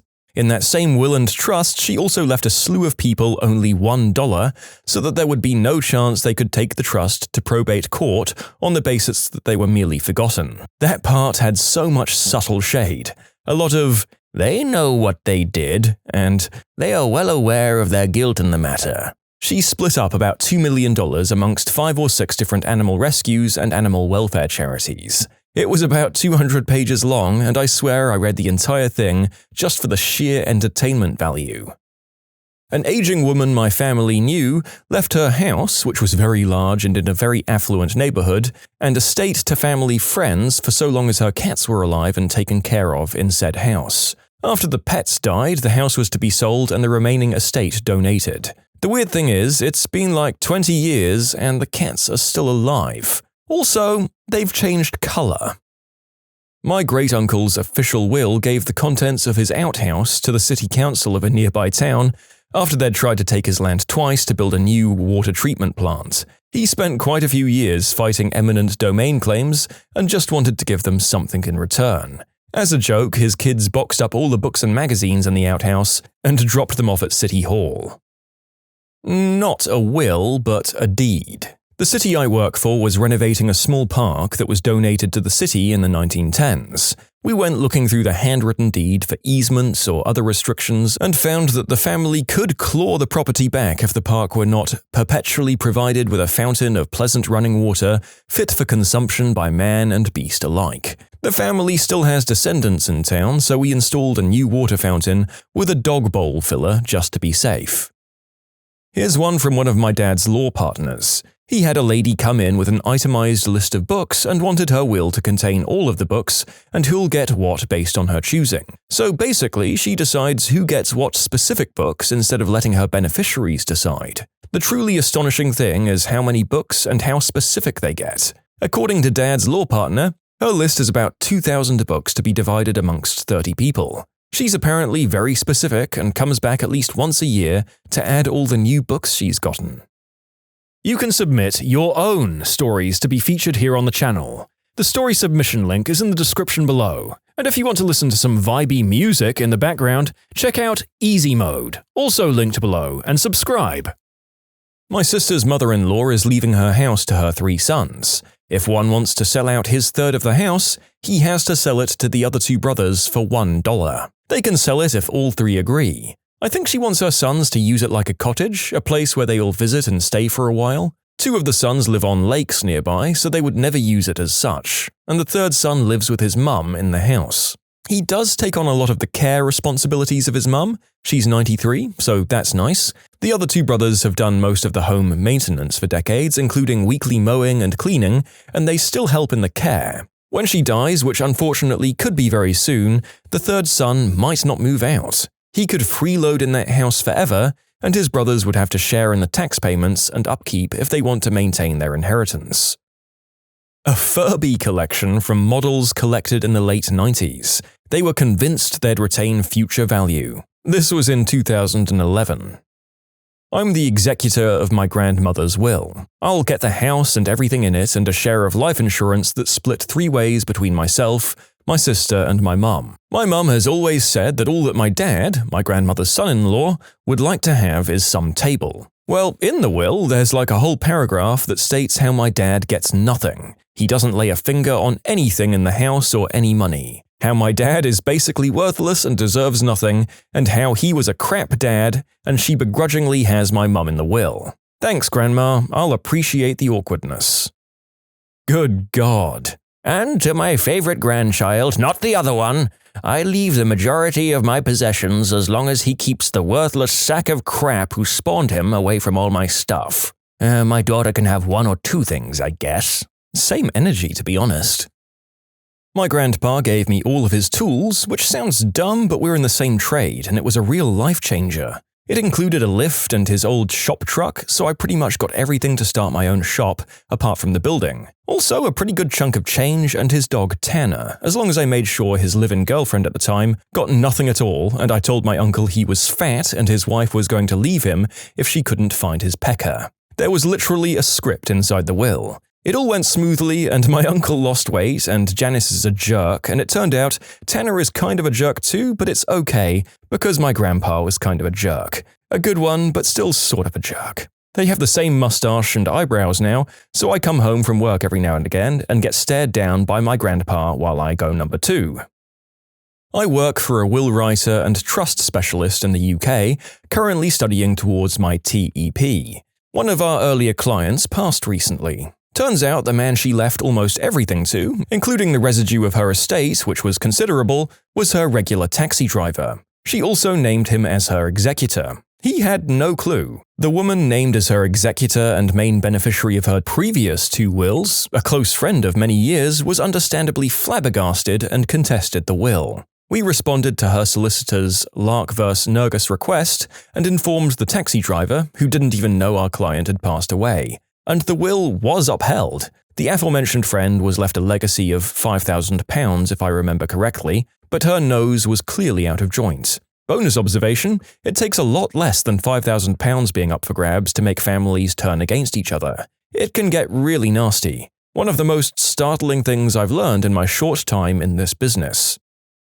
I had the first son, so my dad decided to leave me more. Except he did the math wrong and it came out to 105%. He had dementia. Kind of related, I worked on a divorce between a couple who fought over every single thing in the house, separating pillows and such. They were left 52 gallons of vanilla extract by their grandmother. In a secondary proceeding, he was awarded all but 5 gallons. 2 weeks later, he sent a case of samples in Ziploc baggies to our office, along with a request to subpoena a urine test from his ex-wife to prove she whittled in the jugs before he picked them up. We never needed to, as she screamed in court that she did that in full just like he weed all over her during their marriage. They were nice. The same couple went to court for nearly 2 years over a Beanie Baby collection. They had 3 kids. My vindictive grandmother left my aunt $20 as a reminder of the $20 my aunt stole from her once. One client left $100,000 to his 2 cats so they could maintain their current lifestyle. My grandpa put in his will a chocolate bar for every one of his grandkids. Well, I have like 12 cousins and they're very difficult to track down. All of his estates and money he had in his will was at a standstill for months because they couldn't find my couple of cousins. I had to show the court that we put in effort to hire someone to track them down. The lawyer that was helping execute the will was blown away that someone had allowed this to be written, and was very vocal about why he'd highly suggest not to track them down. But I'm not complaining because I got a Toblerone out of the deal. I was forced to write a will in my early 20s due to the health insurance I get at work, and amongst my sensible stuff, the in-house lawyer said it was totally okay for this clause to be added. My funeral wishes are that I be buried in a coffin which has been spring-loaded, such that opening the coffin would cause alarm to future archaeologists. Then a bunch of addendums about how if I didn't have the money for this, I'd be cremated and have my ashes scattered in a specific place. I was always curious if I could request that my head be removed from my body before burial in the case of a zombie outbreak so I'd do minimal damage to future generations. My old landlord took 2 years to boot me out because her mother who owned the place died and she just wanted to sell the place. But her mother's carer said the mother verbally promised the house to her. Even though it was not written in the will, it still took 2 years of fighting in court to clear things up. No, the carer didn't get it in the end, even after all the appeals. In my mum's will, which I've seen, she's left me the kitchen table and chairs. She lives on a South Manchester council estate. My brother gets the sideboard. Wow, lucky! Imagine owning a table! Maybe if my parents pass away prematurely I could own mine someday, living that high life in an apartment with furniture and something other than garbage bags for curtains. My great-grandmother left most of her money to a local donkey sanctuary? No ma'am, in order to bequeath something you actually have to own it. My client wanted her ashes spread at the restaurant on the beach where she met her husband. Ah, that's really sweet. Not for everyone else getting Linda in their butthole, it isn't. I work in probate. The oddest thing I've seen in a will is to euthanize their beloved horse, have it cremated, and its ashes scattered with the deceased. Luckily for her horse, she named a horse that was already dead, so the one she got afterwards lived to see another farm. Me and a friend from middle school have an agreement that he gets $10 out of my estate. I also want all beneficiaries notified by a mysterious man in a dark suit, preferably on a dark rainy day. Lawyer here, probably the woman who wanted to gift the frozen splooge of her dead dog. Lots of people sending their friends and family on weird errands to spread their ashes, leaving money for people to take trips and spread them around the world with. Pet trusts are another fun one, leaving a whole whack of money in a trust to be used for the care of the pet during their life. However, my favorite ever, that I obviously didn't draft, was a lawyer who left the bulk of his estate, millions in today's dollars, to whatever Toronto area woman had the most children at a specific date some year in the future. I recall the winner had 10 kids. When a dad died, he set up financial installments, so as long as his daughter remains under a certain weight, dude was controlling her diet from beyond the grave. A famous case most law students read is of a mother who left a ton to her son, provided he married a Jewish woman. Well, he was already married to a non-Jewish woman. Big mess. My grandfather left me a buck. He had dementia and confused my dad ripping him off with me. He left the rest of the family between $100,000 and a few million each. They all said they felt horrible because they knew the details, but not horrible enough to give up any of their share. The way I see it is that it was never my money to begin with, so it's not a loss. I'm just glad my sister got $100K. She needed it more than any of those others. A good clause is always, for reasons known to them, which is will speak for, you've gone and messed up, jerk, I don't forgive you. In my own will, I've left my father the contents of my kitchen trash can at the time of my passing, for reasons known to him. He could very well outlive me. His side of the family lives forever, like reaching 100 or more isn't unheard of for them. I take after my mother's side, which has significant heart disease. I understand I could follow either, both, or neither, but I could also just get hit by a bus tomorrow and die unexpectedly. I figured it was the safest to actively disinherit him rather than stay silent and assume I'll outlive him. Worked with a client who wanted language that her cats would be euthanized and buried with her. The moral part just went over her head, so he had to explain why legally we couldn't do that. One of the few clients who ever got under my skin. What's it like dating a sociopath? I had a friend who married one. There were no warning signs. From my perspective, he was genuinely a decent guy. Had a sales job, and I do sales, so we got along. Then it was seriously the night of the wedding he got really controlling. It was like a light switch flipped. They went on their honeymoon the next week and she called me halfway through thinking she had made a mistake. She said he just picked at her for saying the wrong thing and his idea of the future made her sound like a slave. I didn't think too much about it. A lot of people have fights on their honeymoon. She got pregnant like a month into it. Then he moved her back east so they could live with his mum, even though he was supposed to be making a lot of money. She quit calling me much after the wedding. I assumed it was a newlywed plus baby planning thing, so I didn't think too much about it. Then we noticeably drifted, and I didn't know until years later that it was because he got mad whenever she talked to other people. So yeah, he moved her out of state, got her pregnant, and had 2 other families on the side. She finally got out of it, messed her up for a long time. A friend of mine dated a diagnosed sociopath and said it was frustrating because there wasn't any logic behind her attraction to him. She realized he wasn't good to her, but she couldn't stop going back to him. She described him as both the best thing and worst thing in her life when she was with him.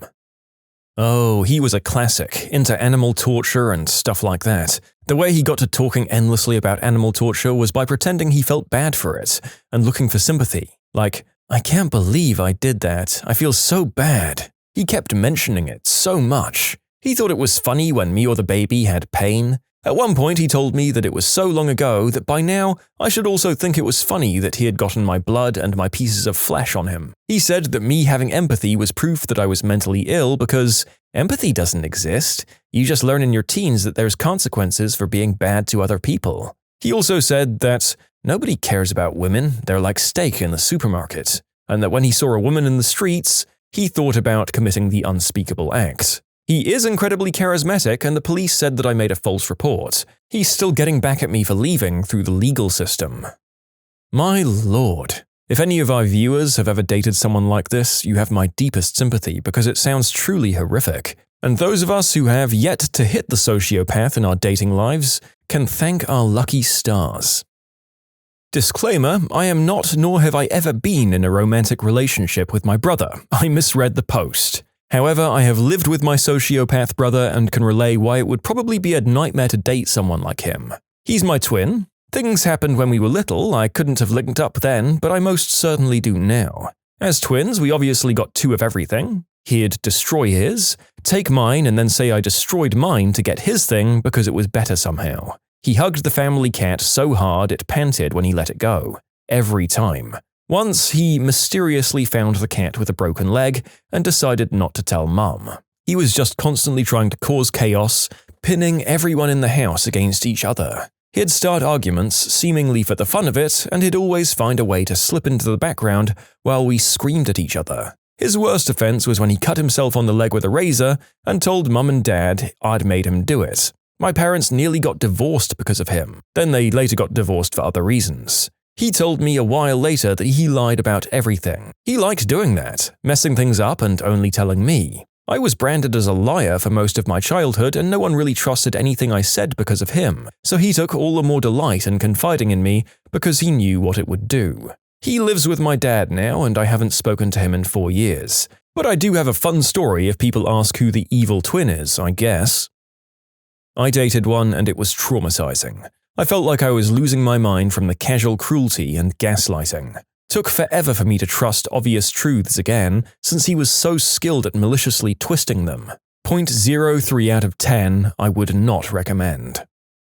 Yes, he admitted his diagnosis proudly, at least to me. He was very troubled. I was only with him 8 months, but those 8 months were the worst of my life. He seemed happy to discover I didn't have stable housing. He asked if I'd like to move in. I said no, so he started causing problems with the people I was crashing with. I didn't realize this until later that he was the one who got me kicked out. Once I had no choice but to stay with him, the hotels, or the streets, he laughed and said he's breaking his lease. Maybe if I'd done what he said faster, I'd be able to stay. But that I could sleep in his basement if I liked? He'd do weird crap like that. Make me wait outside of bars, his jobs, his friends' houses. It was this whole thing he'd make me do, especially if the weather was poor. When he drank, it was worse. I'd sleep in the bathroom if he was on the sauce to get away from him. If I didn't, he'd attack me when he blacked out. He's wanted for murder in another country now. No clue where he is, but I'll randomly get contacted by him. It's been years, but he still does it. All he says is, "I love you." Once he got into my email and changed my name to I love you. I know 100% that it's him. I've seen and been through a lot of messed up stuff in my life. It is what it is. But that man takes the frickin' cake for the most awful experiences in my entire life. There are people I meet or see on TV that have the exact look in their eyes or voice pattern as him, despite looking nothing like him. I avoid those people like the plague or sprint to turn the TV off when they appear. It's like they over-enunciate certain points of words yet have a monotone voice. The latter especially. It's like they're parroting a human and they're not actually one. One thing he always did was watch YouTube videos and practice in the mirror on how to look happy, sad, or concerned. It was insane. Everyone thought he was the greatest guy on earth. His mother tried to warn me that he'd kill me. It was messed up. Yes, I dated a narcissistic sociopath. It was terrible. It left permanent scars. It took time, but I now realize that everything was a lie. Well, his name was correct, but what he thought, felt, did, his plans and his history, I knew none of those things. He's a complete stranger and I never knew him at all. I'm doing fine now, although once in a while I'll stop and shake my head because I feel so goddamn dumb. I don't imagine that it's common for sociopaths to get diagnosed as such. They tend to live in denial. They don't think they have issues worth exploring. Yes, I dated one and it was the worst experience of my life. By the time it was over, multiple years, I had no idea who he was. That's what it was like. This is very true. Why would someone who has as little regard as we've seen in some of these stories ever care enough about how much damage they do to take the first steps to treatment? Do any of our commenters know of stories of people like this bettering themselves? Sound off. There wasn't any diagnosis, but I was casually with a guy who was sending up some pretty serious red flags, and it suddenly clicked that he was a sociopath. No empathy, would absolutely lie to people's faces, huge plans that went nowhere, nothing was ever his fault, rules were for other people. When I drifted away from him or hung out with someone else, he'd start putting lots of effort in again. And of course, there was cheating, lying, among other things. Luckily for me, I'd recognized it early, and I realized I needed to be careful about how I went about detaching myself from him. So here's what I did, and hopefully it can help someone. I never actually broke things off with him or told him we were done. Obviously, this only works if you're casual, but maybe some variation of it could work. So an example would be that when he asked me for something, I knew he wanted it right then and there. So whenever he contacted me to ask for it, I'd say, sure, that sounds great. I get off work in 3 hours and I'll come over with it right after that. He'd say, no, never mind. I'd act like I was disappointed about it, so he thought he had successfully punished me. He thought that I was still on the hook. I'd do this over and over until he stopped thinking of me as someone he could get things from. It took a while and a lot of acting upset when he'd berate me or snap at me. I specifically remember sitting in his room while he yelled at me about where I put my purse down, thinking, okay, remember Vi, this is very upsetting, looks sad, but it did work without him going to any extremes, and we lived in the same building, so it was hard to just avoid him altogether. Obviously, your mileage may vary. Yep, by far the hardest experience of my life. I was with him for nearly a year, 6 years ago. Still working on recovery today. Tried to separate me from my friends and family, made me feel responsible for him emotionally and financially. One of the first things he did after about a week of dating was convince me to pay for his $400 phone bill so he could have his phone switched back on and stay in contact with me. That was only the beginning. I lost all of my self-worth. By the end, I felt completely crazy. It's insane what prolonged exposure to gaslighting will do to a person. I ended up dropping out of uni because he would sabotage me at every turn. I'll never forget when I was working on a major project and he'd keep walking past me calling me a fricking B-word and spitting on my piece. I was the only one working, and supporting 2 people on a crap hospitality wage is hard enough, and then adding in about $300 a week of a green herb addiction. If he didn't have that stuff, he'd lose his crap. He'd throw things, smash things. It was safer for me to keep him dosed up, and in turn, I smoked a crap load to escape the reality of the situation. I finally got out when I found out that he had working girls in the house and in my bed. I finally opened up to my friends what had been happening, and they got me out of there. It was messed up, but I tried to see it in a positive light. I've learned and gained massive self-esteem since this happened, and I find I can easily detect sociopathic and narcissistic personalities, not people now. I still get super triggered by things, especially guys yelling or showing aggression. I still get annoyed at myself for breaking down in these situations, but each time it happens, I feel myself heal just a little bit. I see it as a wound reopening, but then the scar tissue builds up, making me stronger each time. Sorry for such a long rant. Seeing this question hit me, and it feels good to get a bit of stuff off my chest. You can submit your own stories to be featured here on the channel. The story submission link is in the description below. And if you want to listen to some vibey music in the background, check out easymode, also linked below, and subscribe. I was married to one. It was awful. We had a child and he cheated while I was pregnant with a woman I specifically said, I don't trust her, please avoid being alone with her too, when she joined my group. Other friends basically invited her in. He was verbally and mentally awful. He told me no one would want me because I was a young single mum, so I may as well come home and just let him cheat with whoever he felt like cheating with. I moved across the country to escape his insanity. The best way I learned to deal with him is to ignore him and not give a crap. It messed with his ego big time. He really doesn't know how to deal with someone who actually gives 0 shots about him. He'd try to tell me about whatever was going on in his life and I'd say, why are you telling me this? I don't care. Don't speak to me unless it's about your son. He kidnapped my child during one of the visits. Because our divorce was final in our home state, nothing could be done. It took me 2 years of fighting to win full sole custody of my son, who's now grown and doesn't have much to do with his dad. There's of course a lot more to the story. Psychological warfare and such. He tried to make me think I was going crazy when I started to become suspicious. He tried to torture me for 18 years. I haven't spoken to him in 5 years and I feel free. He's been told that if he so much as tries to speak to me at events for my son, like graduation, college graduation, military basic training graduation, that I'll walk away. I have nothing to say to the man and he has nothing of worth to say to me. My son learned on his own what kind of person his dad is and is remarkably well-adjusted and full of empathy.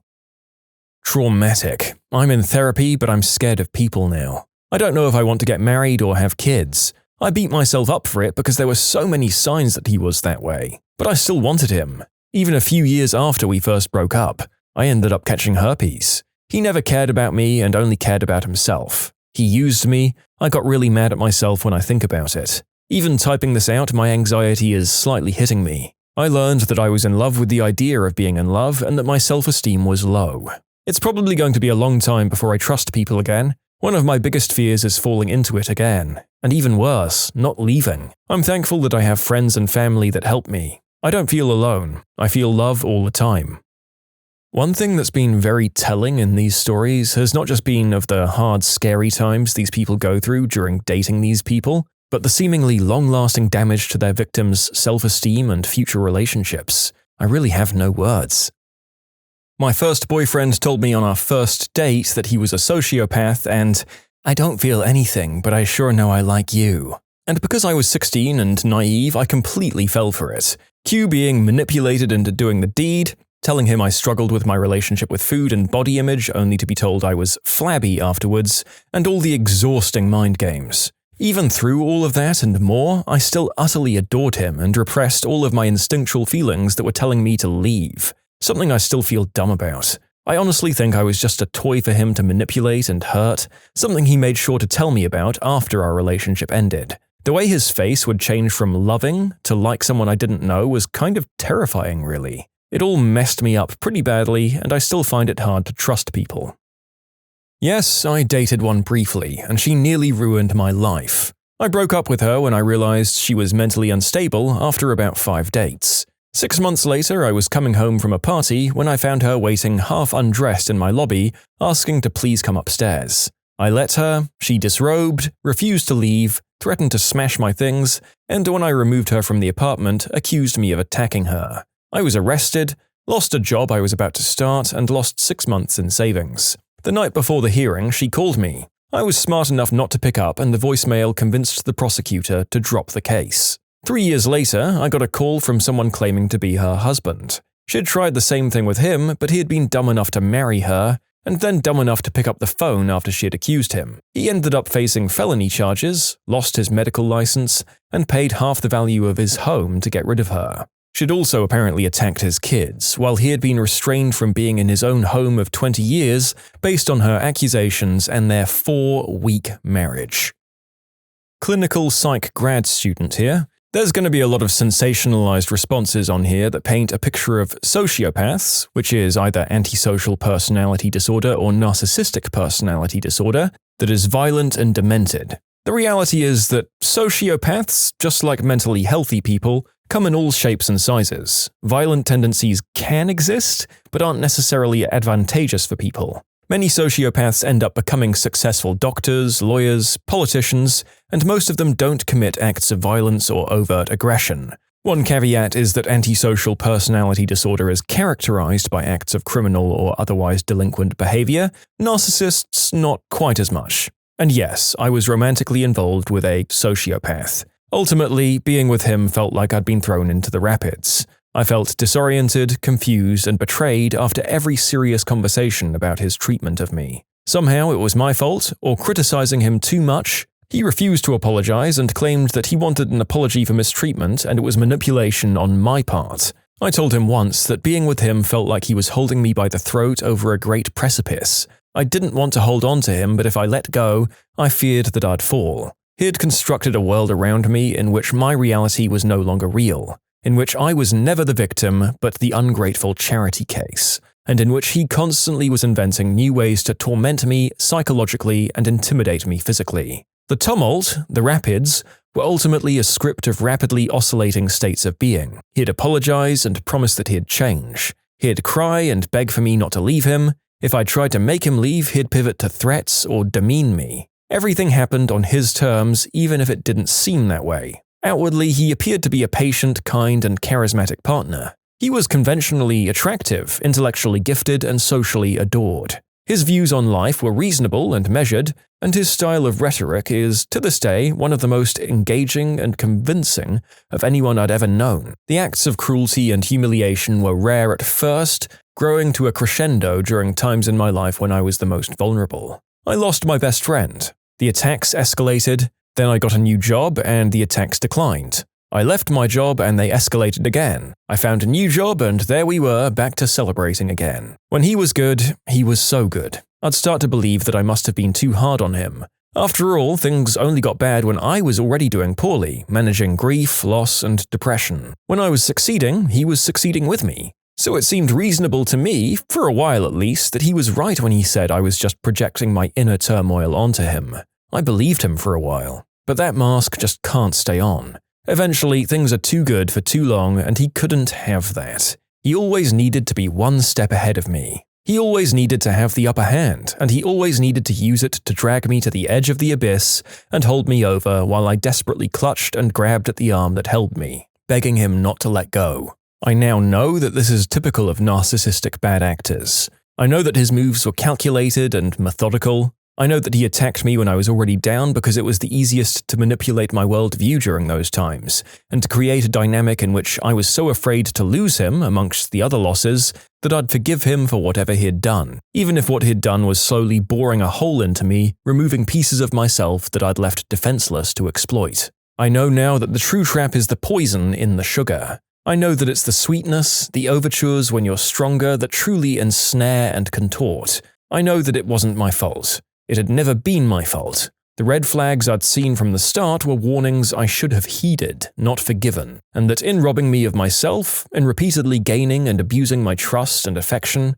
he was whittling me away from the inside out until I felt more like scattered debris of myself than an entire person capable of walking away when I first realized I had to. I tried to leave him 10 times. It took me 9 months after the attacks first started to get out. 6 after the first serious events started to unravel. I didn't think that sort of thing could happen to me because, well, I'd studied this sort of thing. I knew the signs academically. I was so certain I'd recognize them. I'm a strong, outspoken, and almost aggressively independent person, someone you'd think incapable of victimizing. But there it was. It happened to me. And in having it happened, I understand how truly insidious this kind of thing is. I understand why women can't or don't leave. I understand why I was so wrong to think that they were weak for not fighting or running away. If one of these people is smart, like my partner, they don't just break you down. It doesn't happen all at once. Instead, you become eroded. You're contorted and compromised so slowly that you don't realize what's happening until you've already been ensnared.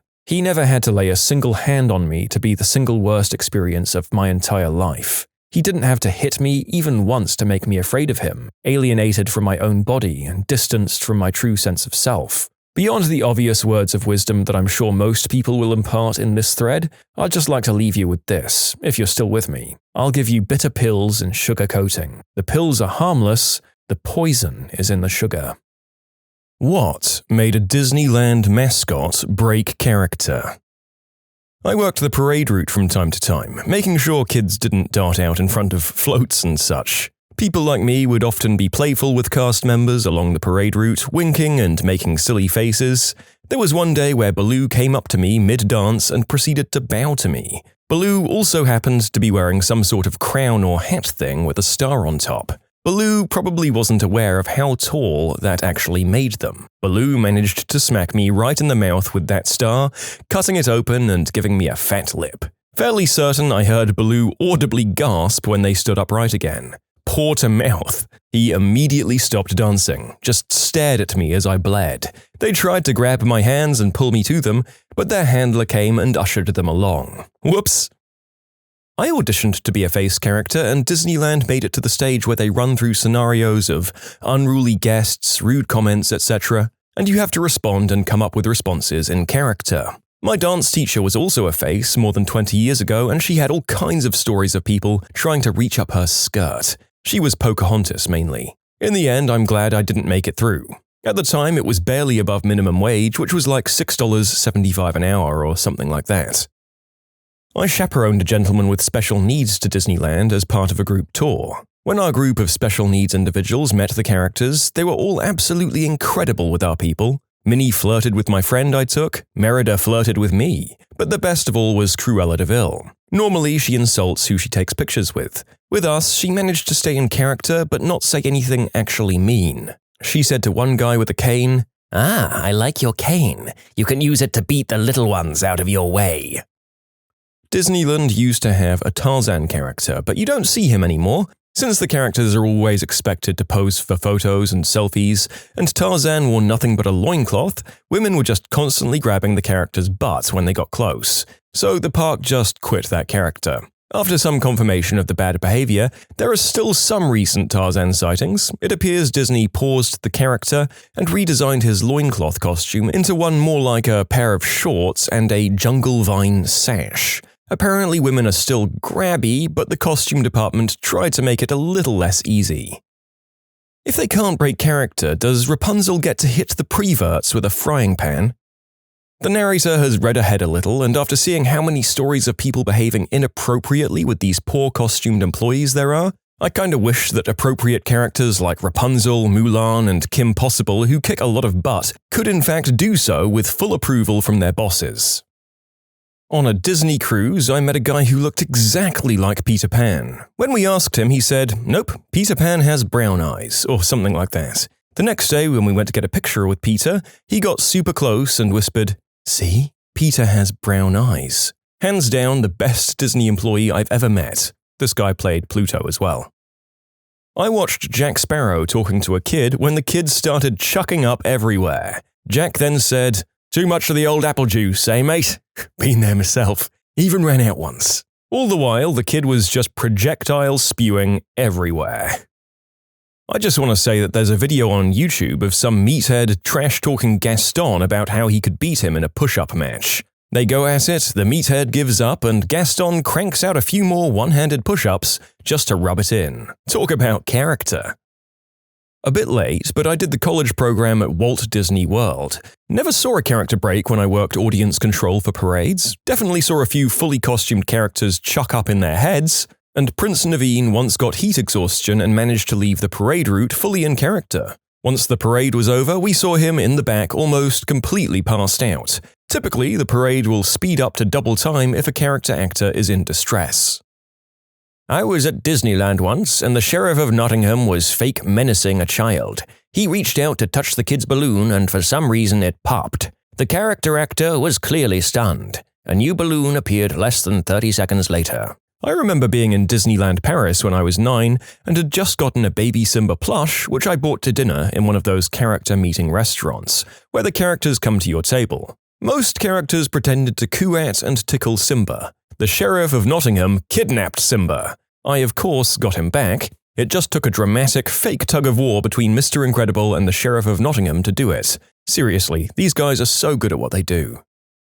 I saw a recent video on YouTube of Ray talking to this little girl, and her dad just started filming. Apparently, the story the little girl was telling got Ray laughing so hard she had to turn her face away and eventually got up and run away because she couldn't stop laughing at whatever the little girl's story was. Okay, in the comments it's explained and she said, "My daughter busted me out for giving her too many donuts and then told Ray she threw up and then persisted to share how she can potty by herself. Right after sharing Secrets of the Force, a complete 180 in the conversation. That's kids for ya. Super adorable." I have a close friend who was Woody for a while at Disneyland. He said that one time a float caught on fire during the show and they had to play it off completely in character. They danced around it and had to quickly get it backstage to deal with the problem. He said they played it off well enough that no one seemed to notice and there wasn't any panic or stampeding. He said he'd never seen an instance of anyone breaking character because everyone was very well trained, and there's always at least 6 or so cameras that you can see at all times. I also one time offered an unopened water bottle to an employee when it was 100 degrees, and he said if anyone at Disney saw that, he'd be fired. They can't take anything from guests. He also mentioned the cameras constantly, watching both crew and patrons. One time, an acrobat fell off a float, face-planted into the ground, and knocked herself out. They had to surround her in a circle and dance in sync as someone dragged the body away. They played it off very well, and apparently nobody noticed. I've seen articles that face characters can leave at any time if their treatment is bad, using in-character excuses. Costume characters always have an attendant with them to control unruly guests. If you behave like that to a costume character, you deserve to be kicked out of Disney.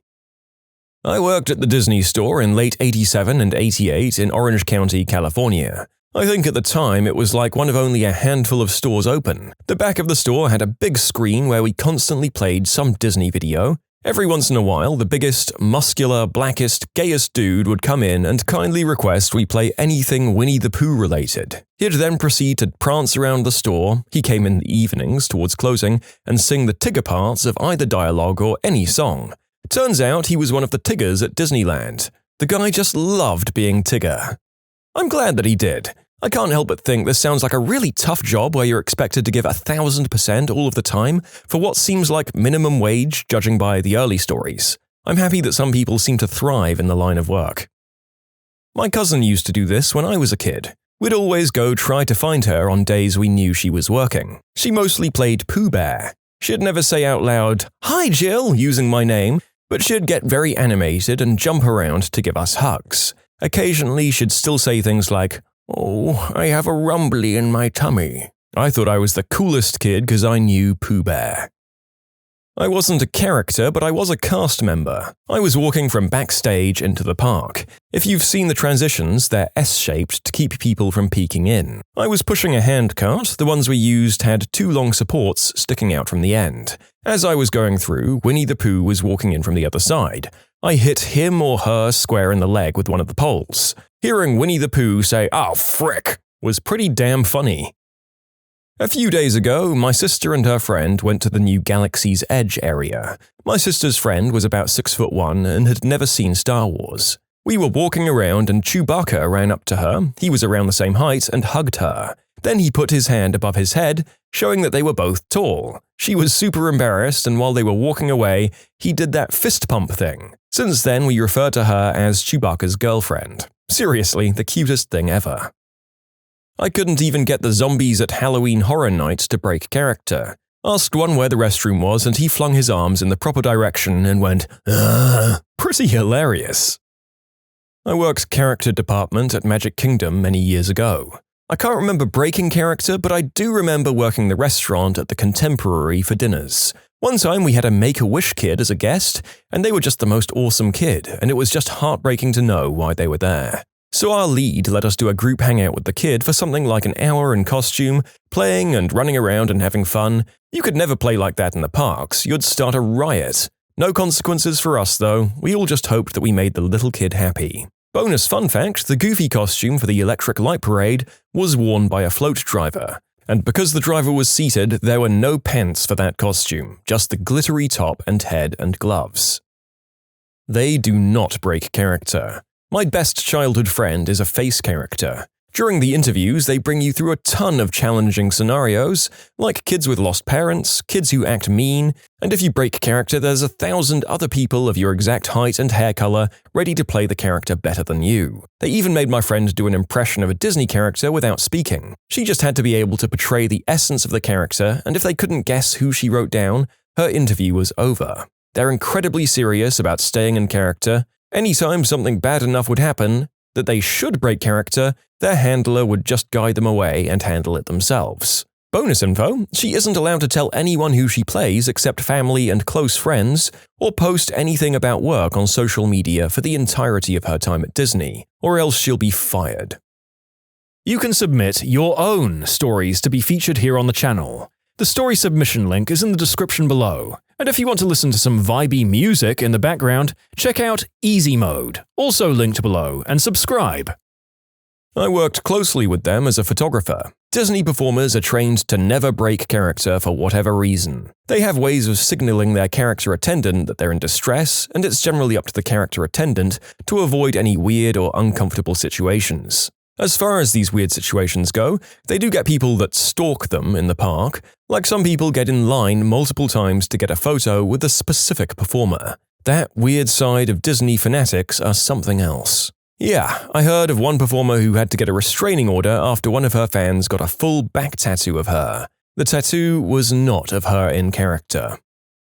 I don't work for Disney, but I work for Party Princess Productions that does Disney birthday parties on the weekends. I was Darth Vader in Malibu for this kid's birthday. It was only him, which was rare, but we had fun. We played lightsaber hide-and-go-seek, where when he finds me, we duel. I had him practice the Force on me, helping him focus and toss me to the wall. In the middle of all the fun, the kid started coughing. It was subtle at first and then got worse. Got to the point where he's not breathing and he's not moving. I took off my helmet and was about to perform CPR when the mother came out with his inhaler. She told me he can't play anymore because he has bad asthma and it gets worse the more active he is. I put the helmet back on and played things off. We opened presents together and I left. To this day, I hate that mother for watching me play with her kid, knowing his condition and not telling me a word until the poor guy nearly suffocated. I called my boss and told her that I need to know all medical conditions before the party right away from now on.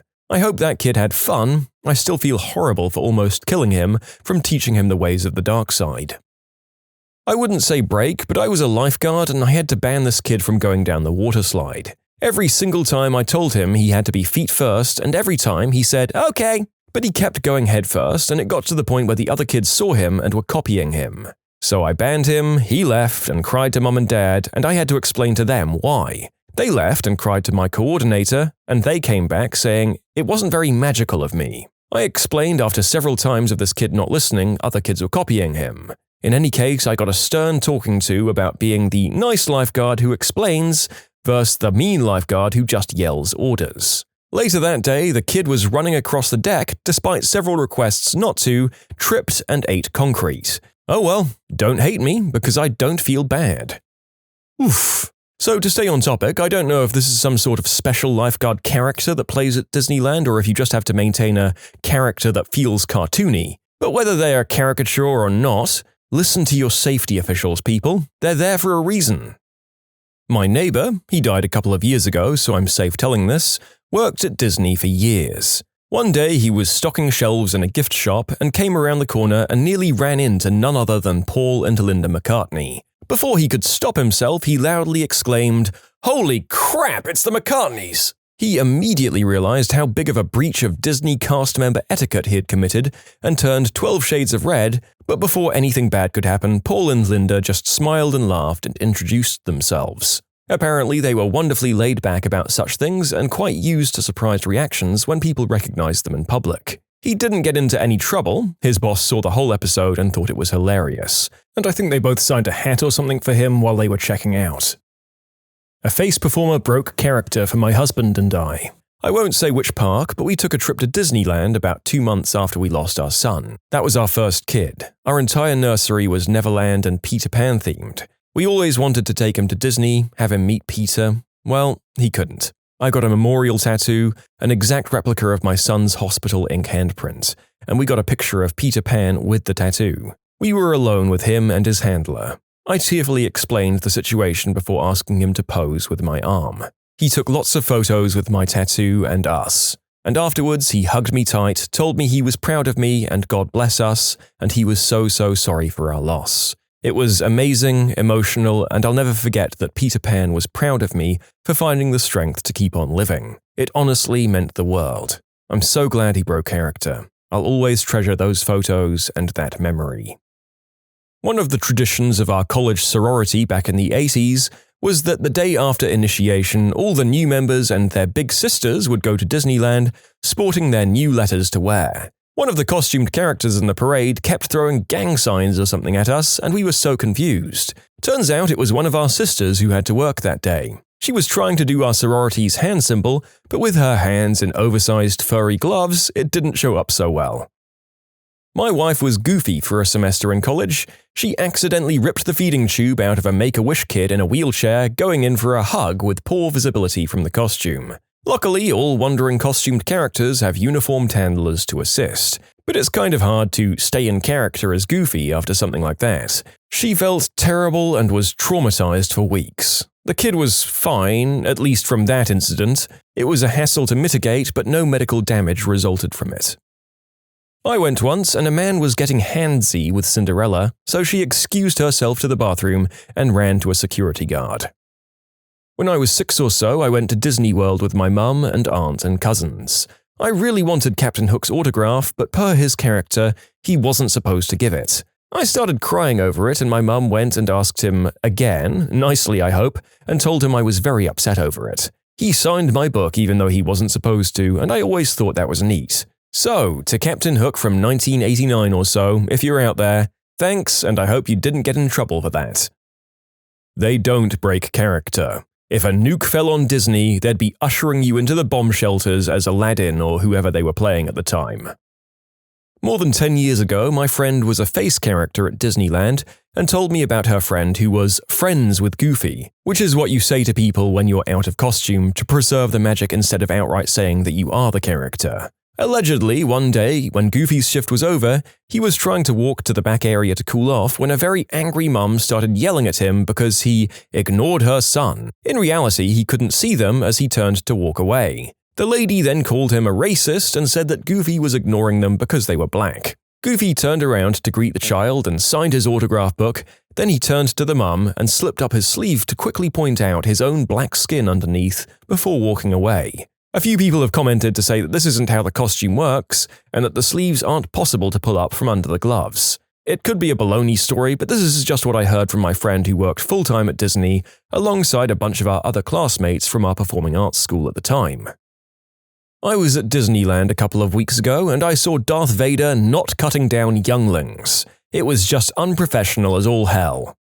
Frankly, the narrator hates all parts of Star Wars that aren't that one exact scene, which I have playing on repeat on my TV after a hard day at work, so character or not, I can understand your frustration.